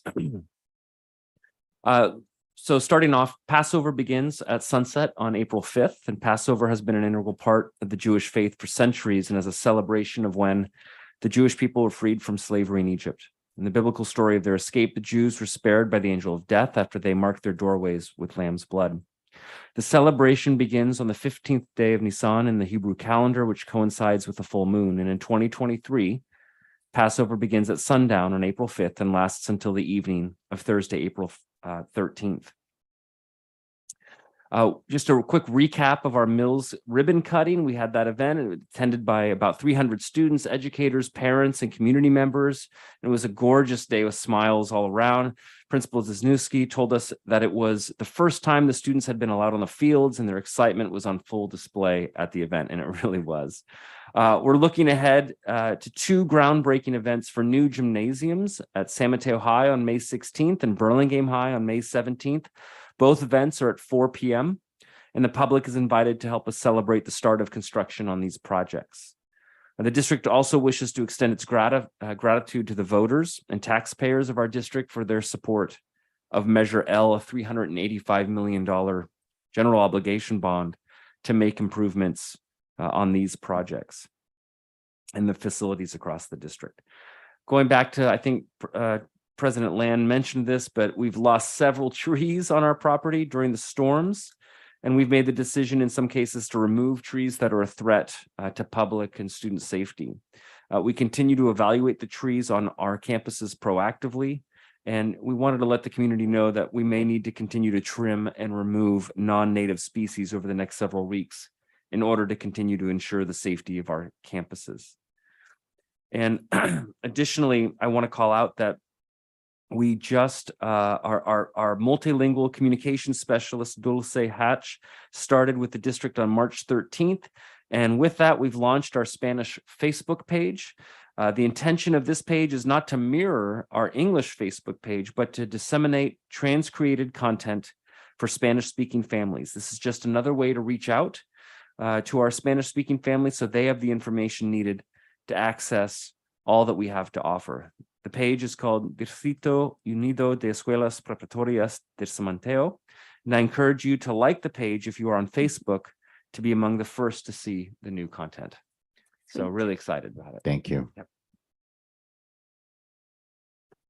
So report of the District Teachers Association representative. They were not able to attend. In fact, all of our representatives were not able to attend this Okay, evening. so I can get to move on. All right, I appreciate that. Okay, we're going to move on to special reports. Superintendent Booker, Student Board Report Representative Update. Thank you very much. Let me pull up my documents here. Okay, so as you remember back in October, we provided an update and the Board of Trustees approved the district's proposal for a reconfiguration of how student representatives to the board are selected and supported. I'm not going to go through all that again. If the public wants to see that, they can go back to the October 27th agenda and presentation or watch the video on YouTube or the recording. But with that said, the district recently appointed Mr. Joseph Huddleston, teacher at Mills High School, as the district's student board counselor coordinator. He's with us tonight. Yay. Really, really excited to have him on board. Mr. Huddleston's been great in that he's really just jumped on board, has developed a student council timeline for us as a draft that we're working through, and I'm really excited to partner with him. Is there a way we could put that up on the screen just so that the public can see it? And we'll be posting this information shortly. But if you remember, the district's going to recruit a district student board council consisting of up to 17 student members. And so when we look at this, where did it go? It was there. We're going to bring it back. There we go. I thought, Mr. Huddleston, I can have you kind of walk us through it a little bit, this proposal. And then again, we'll be pushing this out to principals and staff and communities all across our district. Excellent. Yeah, first off, I'm just very grateful for this opportunity.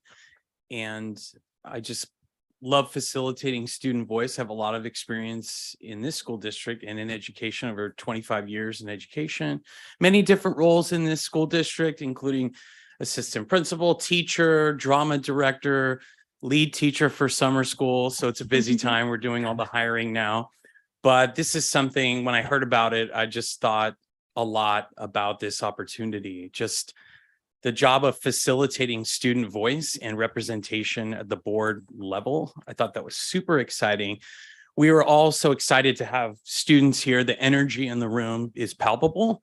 So to have that on a monthly basis is super exciting. And I'm just proud to have the opportunity to facilitate their voice, really just get out of the way and help educate them in the ways of board protocol and different acronyms that make up education, and just help them. Also, with my theater background, as Kirk Black mentioned to me the other day, I think I can help them to articulate their interests. So we have this timeline here, and I don't want to take much of your time, but this is just with the help of some great people, Shar and Laura, just the ideas of a timeline, a sense of urgency to get this up and running.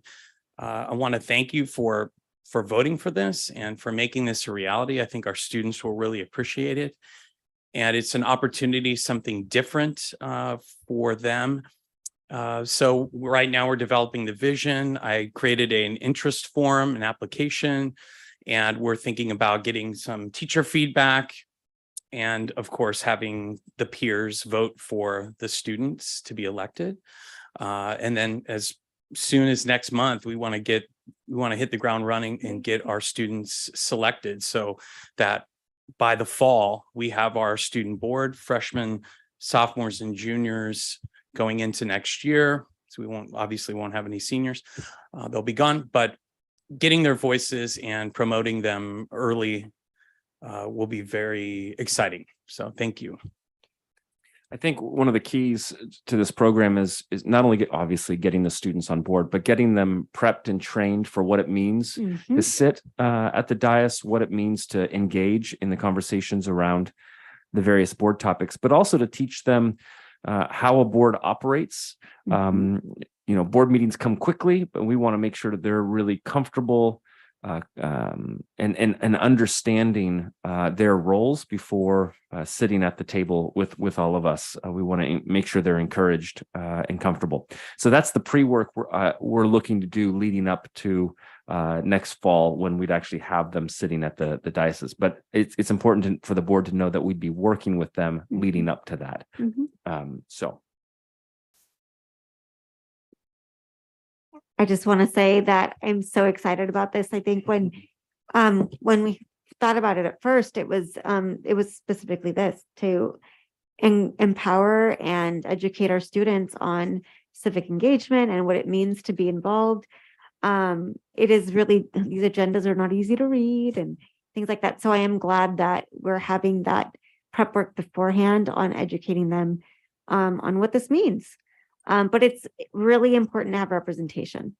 And so representation from all of the different school sites, from the different communities that we have of students. And welcome. Thank you for taking on this role. And I'm just super, super fired up about it. So thank you. Excellent. Anyone else? I just want to echo what you said. I want to say thank you for doing this. Most of us went to the I'm going to botch this. The California School Board Annual Educational Conference, AEC, in December in San Diego. And there are so many awesome classes. They're all amazing. All the courses there. We're there for 2.5 days in classes back to back, all day long.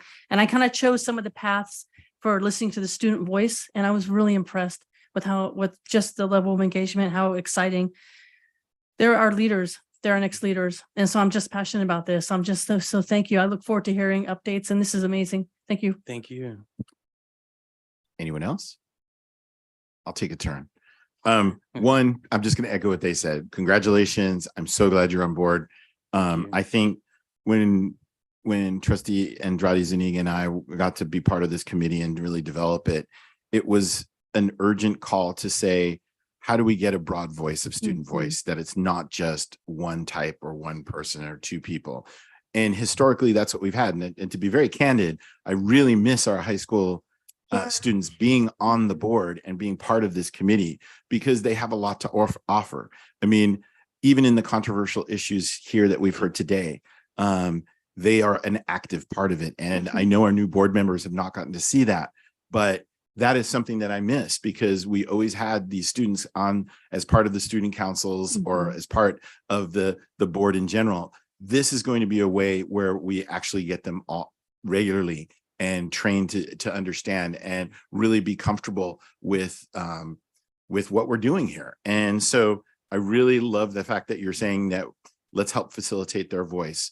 Their student agency is so important. Their words and their leadership is critical. So, and like we were saying today, you know, on every topic, on every issue, they need to have a part to part of this. So whether it's a study session or just having them on the dais, it's going to be very important. So I really like to say thank you and really appreciate it. Thank you. All right. Hold on. Yeah. Is there anything else? Sorry. Did you want to say? I didn't want to interrupt. Just thank you very much for this opportunity. All right. Outstanding. Great. Anyone? I just wanted to say one more thing that I forgot. I'm sorry, I apologize. I wanted to say that being on the school site council at Cappuccino for the past almost 2 years, coming up on 2 years, the level of engagement with the students, it's incredible. We have the student, they rotate, but they rotate every semester. I think it's every semester. The students are leading the meeting. They're taking the motions when there's items to vote on, which there are. There's a student who's taking notes, the minutes of the meeting. I mean, it's incredible, and they have really great ideas. So I just echo what everybody says. I think this is great. So thank you. Super exciting. Thank you so much. Really appreciate it. Okay, we are going to move on to Spotlight on Student Learning, Panorama Student Survey Results. Superintendent Booker. All right, I'm going to hand it off to Dr. Kemke to introduce. This has to do with our Panorama Student Survey, which I'm really excited to have the report out on. Outstanding. And I just want to acknowledge Mr. Simmons. He's done a lot to get all of the students to take part in this and heralding the schools on this effort. And I think he's here tonight with some of our wonderful assistant principals to talk through the results of the Panorama Student Survey from the spring. So this one focuses on school culture, our specific questions around hate speech, and students' experience in the classroom. So I'll pass it over to you. Thanks, Dr. Kepke. Sorry. I'm easily distracted extemporaneously, so I'm going to follow my notes here and because it's getting late. Good evening, President Land, board members, Superintendent Booker, and cabinet. I'm here with 3 of my administrative colleagues from Burlingame and Mills, as Dr. Kemke said, to give this brief summary of the Panorama Survey of our students. The Panorama Survey platform is a nationally normed survey of students that contains a combination of normed survey questions from Panorama themselves, as well as some that we created through a collaborative process that involved the Equity Advisory Committee, staff, and Student Equity Councils a couple of years ago. The data we shared at the board in the board memo and in this presentation tonight is from the second of 2 surveys, as Dr. Kemke said, we administer to students each year. The first is in the fall and focused on student access and kind of reacclimation. How are they doing as they get back into school or at our schools for the first time? The second survey, this one, is tied to several key district goal areas related to student experience with the culture and climate of our schools, as well as critically important information about the social emotional health of our students. It should be noted that we also administer the hate speech elements of this survey because it gives us insights into progress we're making in that area as prompted by the grand jury report from October of 2020. Next slide, please. Oh, I guess I have the control, so I can do it too. You are the master here. But I wrote next slide on my notes, so then I don't know what to do. No.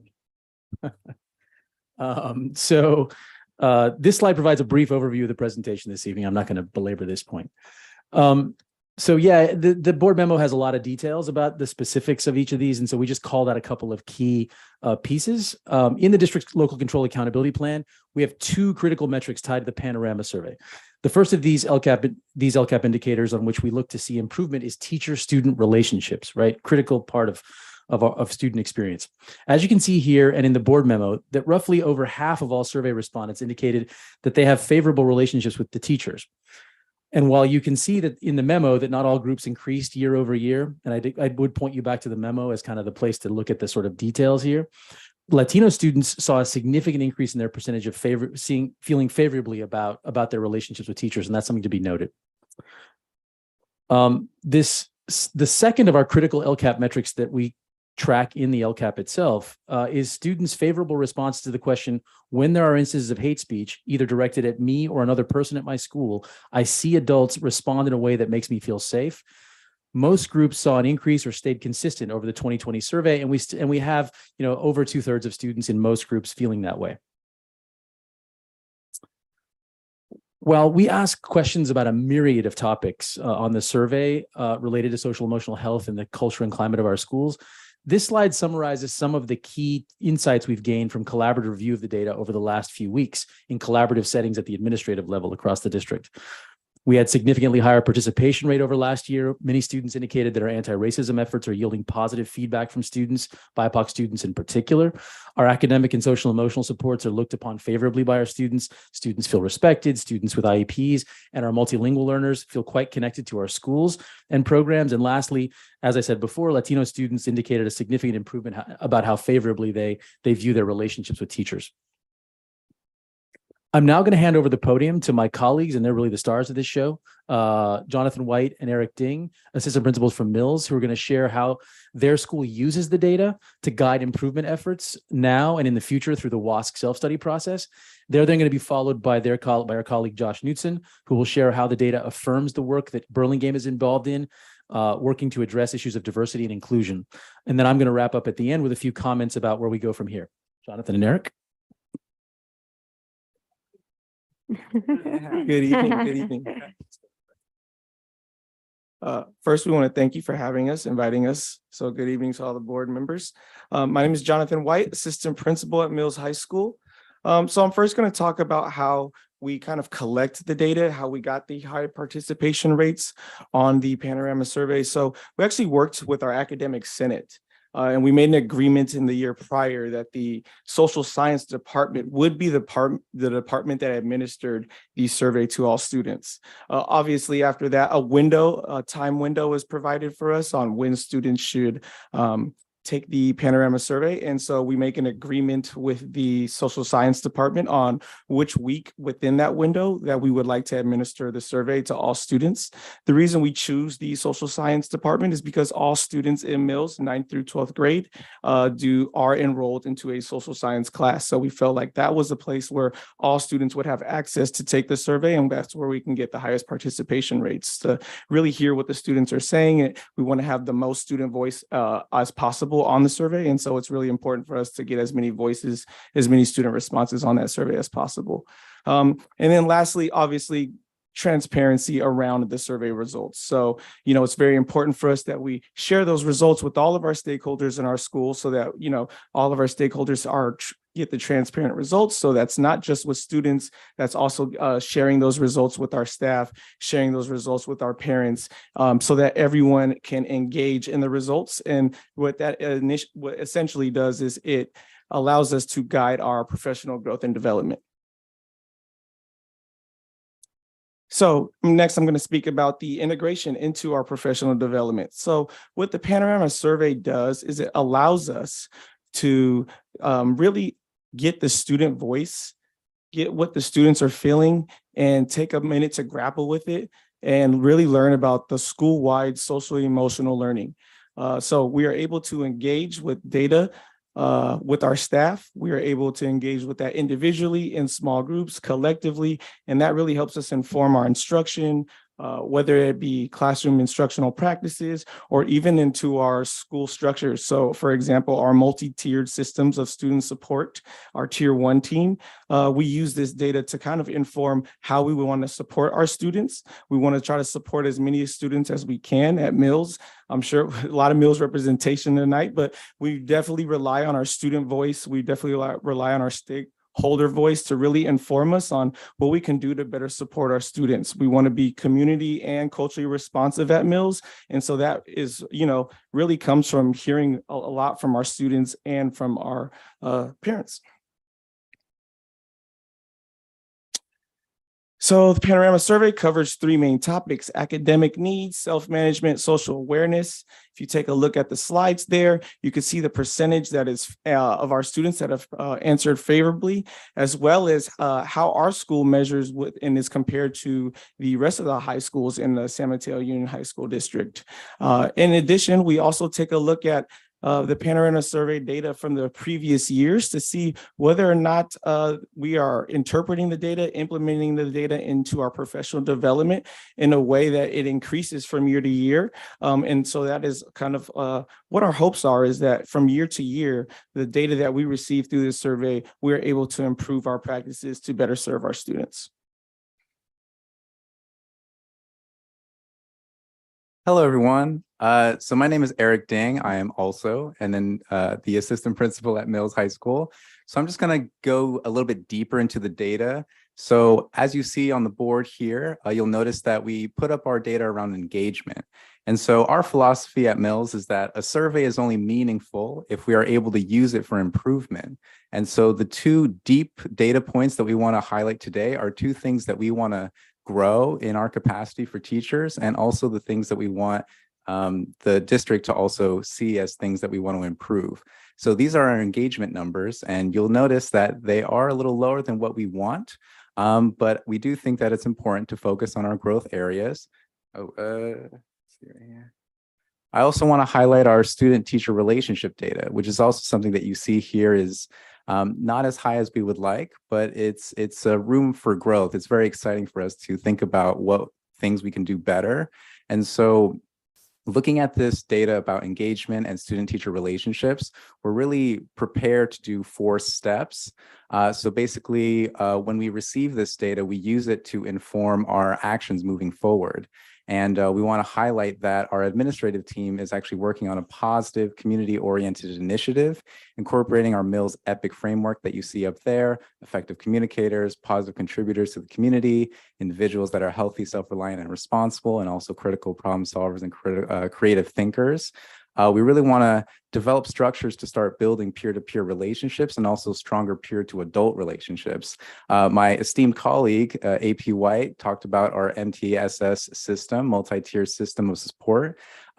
And we are a part of the Tier 1 team, which provides support for all of the classroom practices that we have at Mills. And so we're actually collecting some in-depth student responses, because the Panorama data shows like wide school-wide data, but we want to dig deeper and try and learn what exactly welcome students into class. Who are the teachers that are really successful in welcoming students into class, making them feel safe, making them feel cared for, and lifting them up, highlighting them, and using them as models for other teachers that we have at school.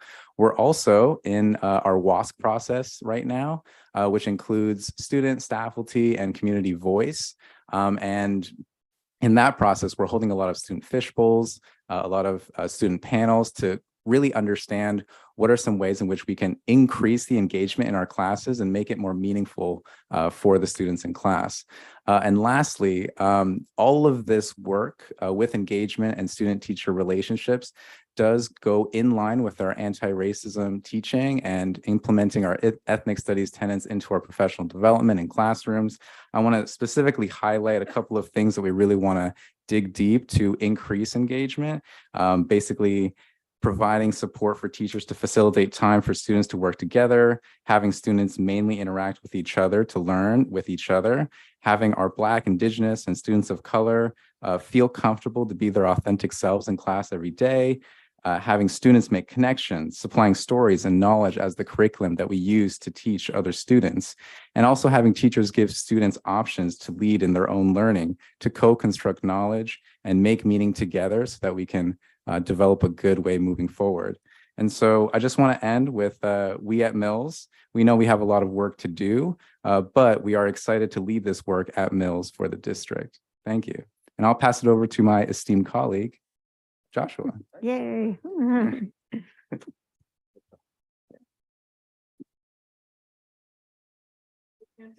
Go Panthers. Go Panthers. So that's me. I'm There we go. Johnson Hudson. As a disclaimer, I was told I had 3 minutes. So you might see this a little brief. I won't interrupt you. But I will, I'll get right to it, but I just want to say good night to everybody and thank you for all still being awake. I know we've got some people at home.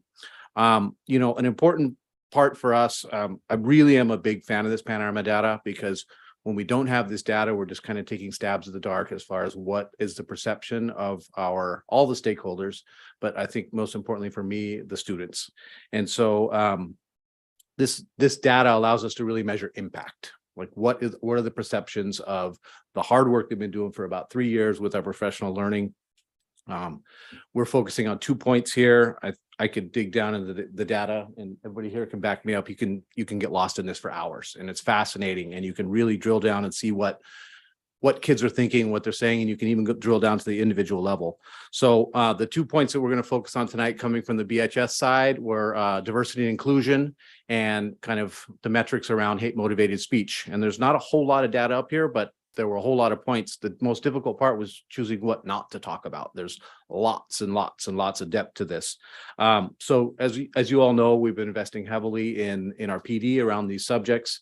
So we'll look at some bright spots, but you know, I don't know why Brian chose us particularly, but I think these 2 schools got the highest participation rates. And I think part of that is, you know, having the students think of this as an opportunity rather than something that the adults at the school tell you to do. And so, you know, it's another opportunity to elevate student voice and seeing this data come back to them and seeing it being used and being studied in our WASC, in our self-study process for SIPSA and our action plans and the things that we do shows the students that we are listening and we do see their voice through this. And so there's some key takeaways in there. I don't need to say next slide because I have the clicker. So for me, the 2 pieces that we focus on were diversity, inclusion, and then the racism and hate speech.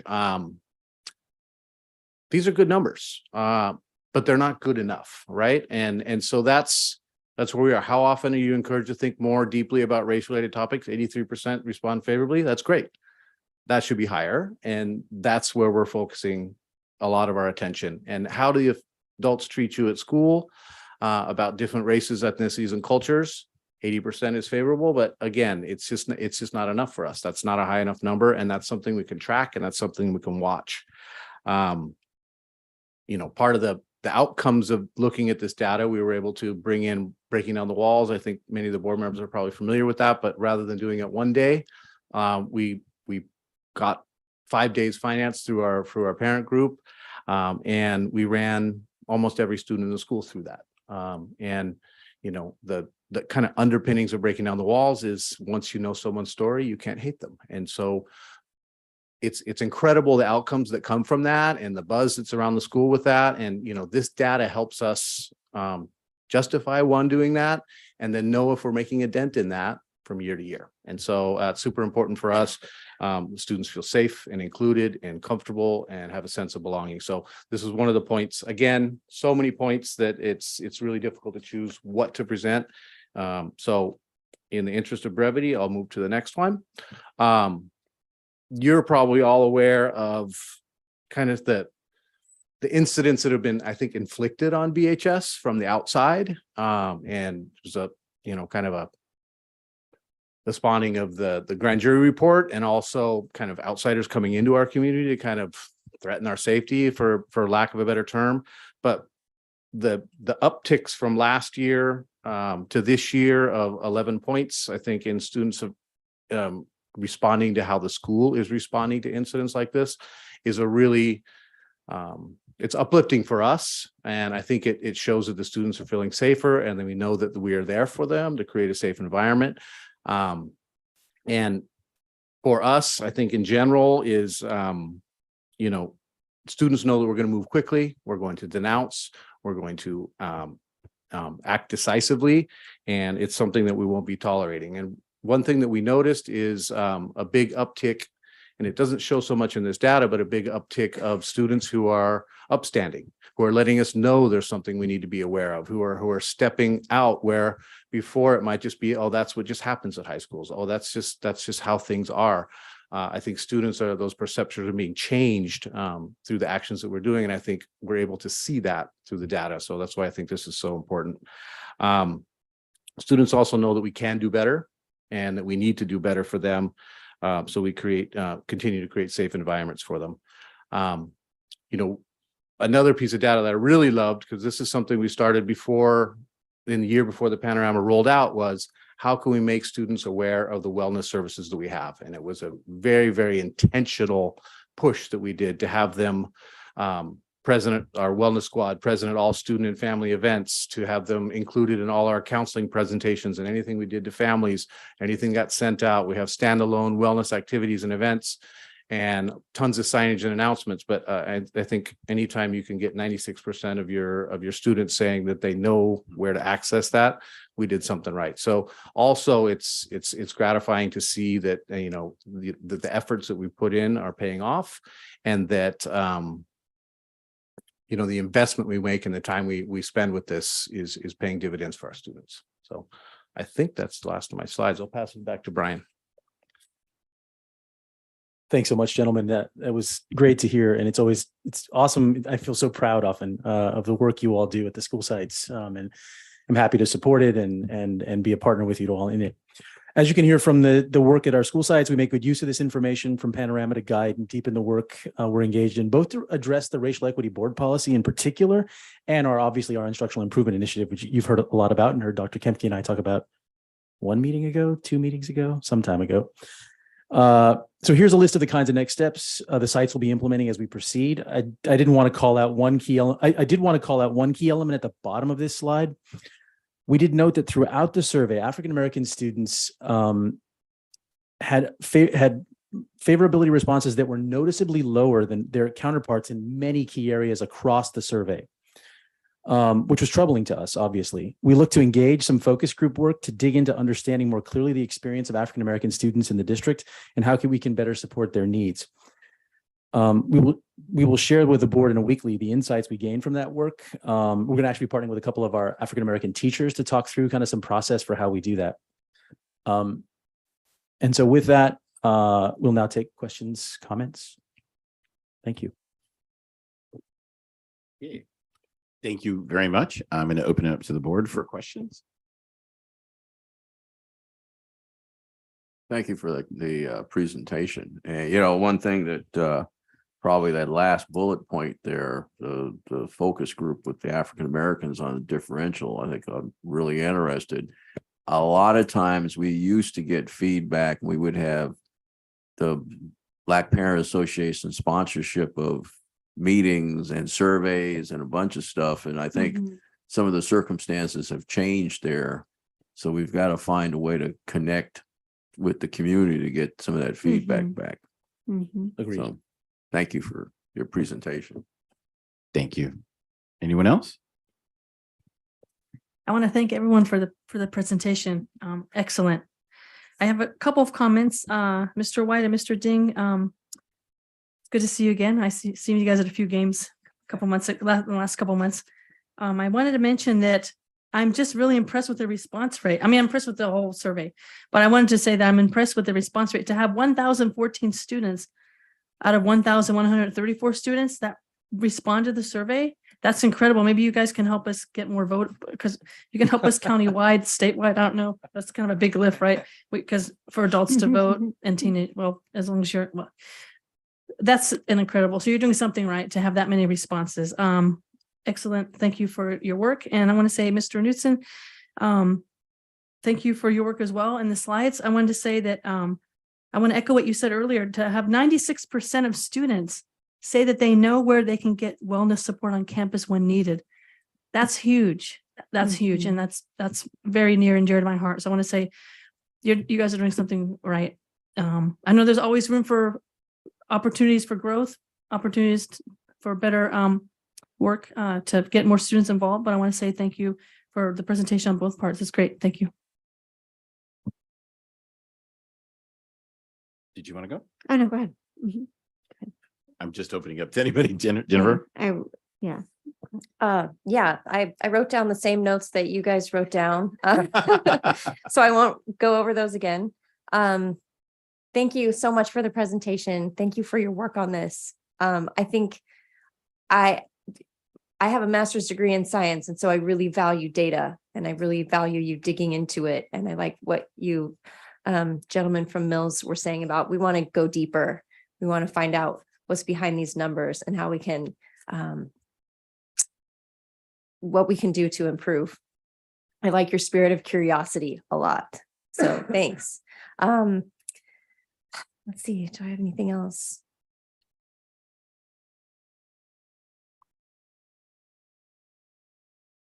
Oh, so it wasn't really discussed here, but I remember reading through the memo. I felt like the numbers around more of the academic side of things, not so much the anti-racism, DEI side of things. Some of those more academic factors, those numbers were a little low to me. So I am just acknowledging that and excited that you're doing the spotlight on student learning and doing more focus on that. And hopefully we see similar rises in those kinds of numbers that we've seen with our investment in the DEI. Thanks. Thank you. I have a question. Thank you so much for your presentation. I really like Trustee Jacobson. I really do like the data because it proves, what you're saying. But I'm curious, have you heard, I know that you're going to dive a little deeper in why students are not connected, but have you heard at all, like just randomly, why students don't feel connected? The ones that did not? So I certainly could defer to them. I would just say quickly that when you look, so one of the values of having Panorama is this national data set, right? Mhm. In general, teenagers don't like high school, right? So Right. that's newsflash, Okay, right? Like, yeah. but I think, and what's interesting even further, when you actually subdivide that data by socioeconomic status, you can sort of look at the percentage of free and reduced lunch students. Mhm. It actually gets worse the more wealthy the district is. Hmm. It's really interesting. Like Mhm. we can talk about what that means another time, but I think the point is that I think we're not out of line with we're like literally at the 50th percentile in connectedness, but clearly America's high schools have a problem with regard to what we're sort of serving up to students. And I'm sure it's not only us, of course, but I do think, I think there is a lot to be said for, the traditional high school experience for some on the academic side of things is just not exactly what it needs to be yet for kids. And so I think what these gentlemen spoke to and the kinds of things we're doing outside of the class that Josh spoke to, making school more engaging is really critical. You want to go next? Go ahead. Thank you for bringing that up, Ms. Andrade Zuniga. So the numbers that we shared with engagement and also teacher-student relationships is pretty standard across the district. In the data that I showed, we are having small gains in that. But when we speak to students, as we are gathering evidence right now, we're noticing that a lot of the low engagement numbers is due to classrooms that are very teacher-centered.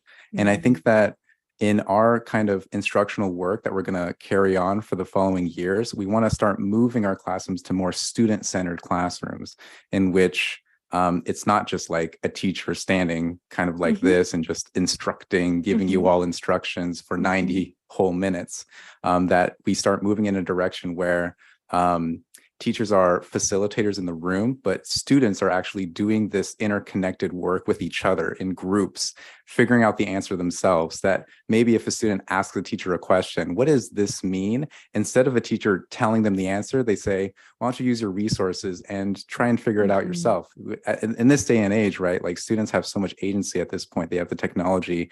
I mean, I think everybody at school has an iPhone for some reason, but it's evolving, and I think education is always evolving, and we're trying to meet the needs of our students. And what we're finding out is that when we are allowed to have students of color explain their experience, just any students in general, like explaining their experience, connecting with each other, talking about what they went through, what the other student went through, and being able to connect kind of topics in class to the personal experience, being able to connect my own identity and who I am with what I'm learning, what is the purpose of the learning that I'm having, and just making that change so that I feel very safe and welcome, and that the class is meant for me, And a seen, student-centered yeah. classroom. That's what we're Mm. moving towards. Yes, thank you. And I'll just add one piece to that, which is. Sorry, we're in a, yeah. I'll just add one piece to Thank that, you. which is when you drill down and look at the metrics that they use, it's very engaged, moderately engaged, and then somewhat engaged. And they take out the somewhat engaged part. So if you leave that in there and you talk to a high schooler, it's pretty easy for them to say, "Meh, I'm somewhat engaged," right? But sometimes that's a big win for a high school. So maybe we should take the data and like look and add in Yeah. that somewhat That's a good engaged and point. see where we end up. Yeah, But that was just That's a one very thing I good want to say. point. good point. Thank you. Thank you. Mhm. I'm just gonna take, are you? I'm done. Okay. One, like everyone else, thank you very much for taking your time to be part of this. Two, I think a survey like this and the depth in which we did this survey is immense, and I'm glad we're doing it. I think using an alternative assessment or survey versus what we've done in the past, I think is I'm glad you have it, and it's got a lot more in-depth knowledge of questions that we're asking. Brian, thank you so much. And the last two comments that was made about really thinking about what high schools are all about and how we need to think differently is exactly what we need to be talking about. I think a lot of students are disengaged because we as adults keep thinking, well, we know what we're doing. This is the way it's always been. So we just keep doing that. Mhm. And unfortunately, our world is so changed that we need to have high schools look differently. We need to have Mhm. classrooms look differently. And it needs to be with student agency and student voice. And just hearing what you have to say is exactly where we need to be. Mhm. To tie back to what we were talking about earlier with ethnic studies and the comments that were made earlier, it's important to feel heard and feel like identity, and Mhm. and however we do that in a proper way will help us engage our students. So I think the next steps that you guys are putting into this, all of you, I think is wonderful. I don't want to forget Burlingame, because I really have to say about the wellness, because when I started on this board, there was no such thing as a wellness coordinator or Mhm. how we're getting connected with mental health issues. It was almost the exact opposite. And to Mhm. see it at this percentage now, a couple of years later, is phenomenal. So thank you all for, yes, please. Thank you. Well, Christina Cabrera is who we have to thank for that. Yeah, there you go. Mhm. So Or this is for anybody. You're an educator, so you might know this too. they're the experts. Well, I'm just here. yeah. I just chair the meeting. So I was thinking about, whenever we was asking their questions, I was thinking about the low percentage on how excited you are going to class, right? And like you said, high school students just aren't that excited to get up in the morning at 7 a.m., 7:30 a.m., leave the house, go to campus. And I know that when we were in COVID, everybody was like at home for probably a year and a half. Adults were tired of being at home 24/7. Students were tired of being at home 24/7. They want to see their friends. Then here we are, we're not completely out, but we're out of COVID enough to say we're going back to school full time. And so now it's like a catch-22. We're excited to see our friends. We're excited to play sports. Oh, we have to go to class every day. Like we have to leave the house, go to school again. Do you think that has any play in this, or maybe not? It could. Yeah, sure. I would defer to others in terms of their view, but I think all of it's part of it. I have a second semester senior and I'm struggling through that myself. So Whereas before, like for my senioritis, perhaps. Well, I had during COVID, I had two high schoolers at home, and they were both in their own rooms, right? So that the sound you could they're in two different obviously they're in different classes. I'm working from home, so you have three folks working from home, and so you kind of get used to just like whether you're sitting at your desk or whether you're sitting on your bed, you're in a class. No one knows, like, you get your pajamas on. Well, some students still wear pajamas to school, so I'll just say that. But I'm just saying that folks kind of got used to, even though it was a catch-22, nobody liked being stuck at home 24/7. But then it was clearly easier to sit there and study from your comfort of your own room than going to class. So I don't know if that has any play in the lower percentage numbers about how excited you are to go to school. I'm not sure. Just wanted to ask. It might. Thank you. Just to kind of sum up, thank you so much for everything. Yeah, thank you. I do have one suggestion. I'm just going to echo what Trustee Jacobson talked about with academics. I'd love to come back and maybe have some discussion about the academic component questions. I mean, I think we highlighted some really important ones, but I'd also love to see some of the analysis of, whether it's in our board write-ups, or if we actually get to come back again, because this was very valuable, and I really want to say thank you. So thank you very much. Yeah, thank Right. you.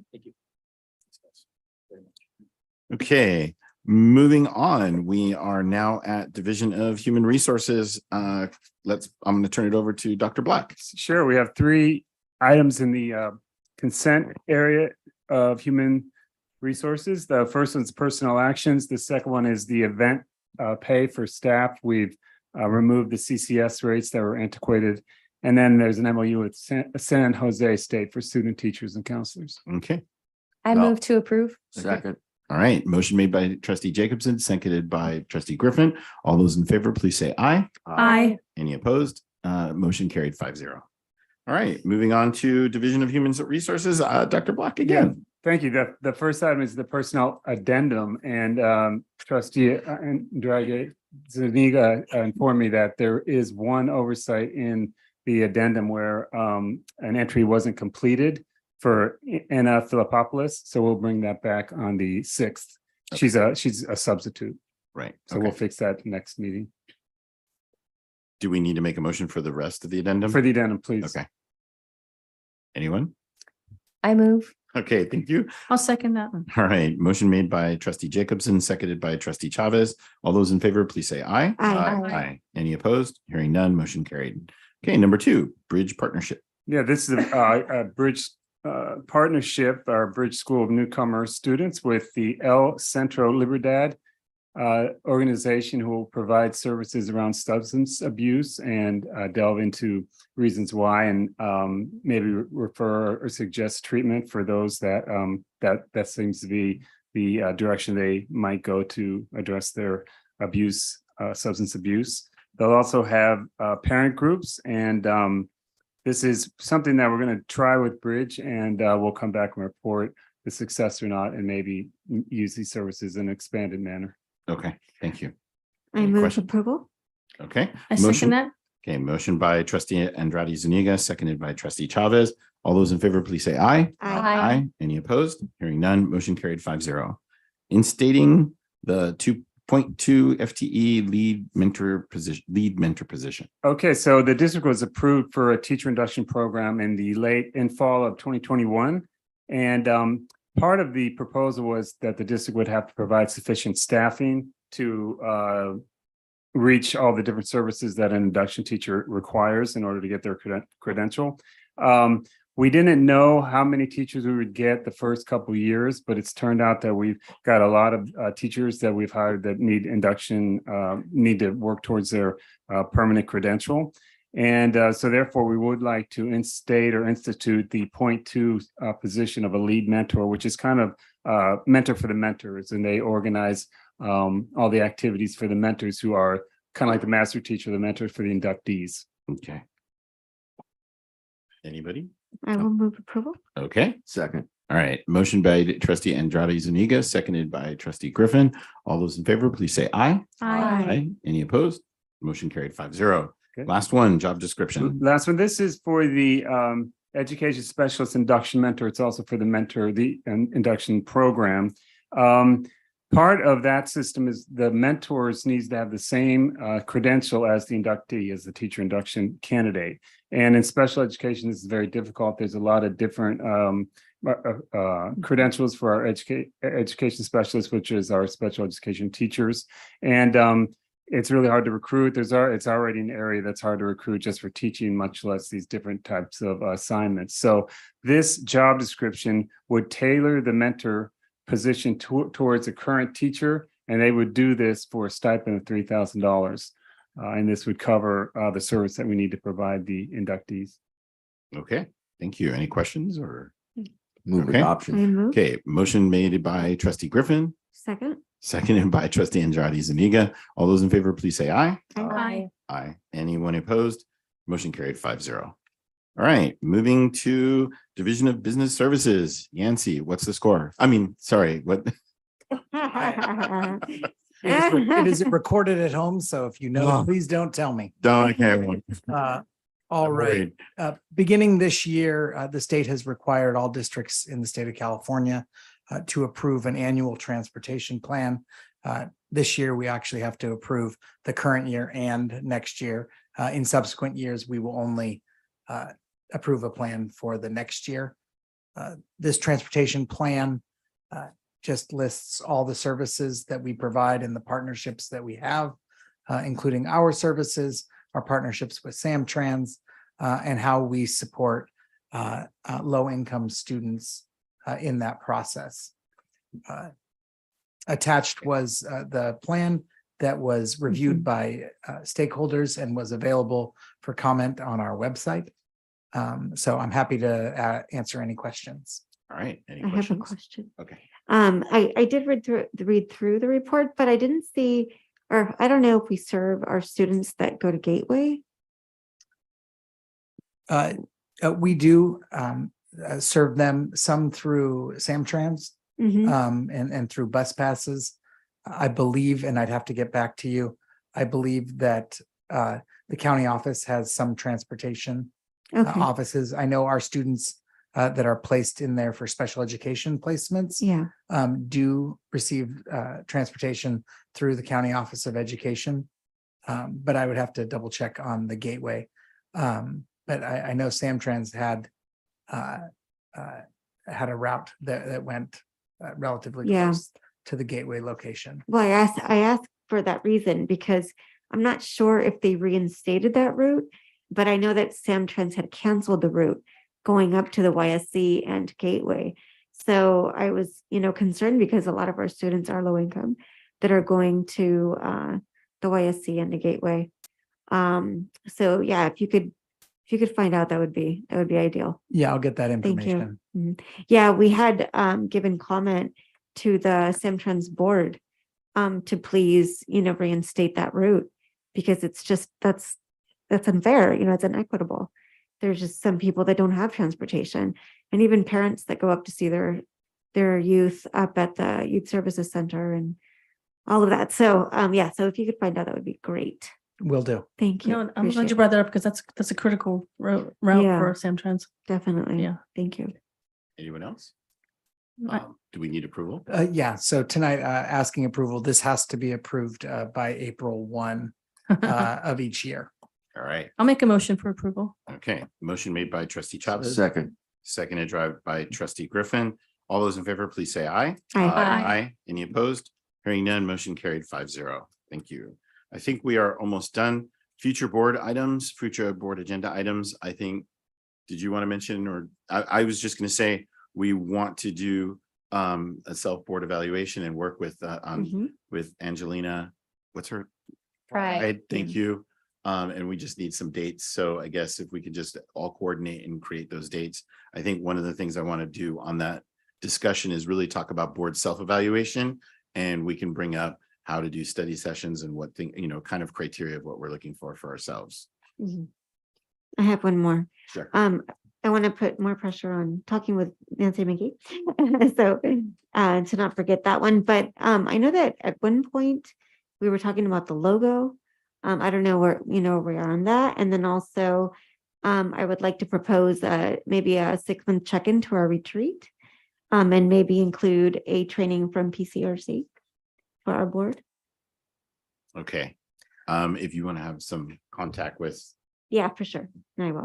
Superintendent Booker and Laura, I think we probably should get a update on maybe where, give us a history of the logo, what we did in the past, and then maybe where we want to go. Okay, good. Sorry. Yes. Yeah.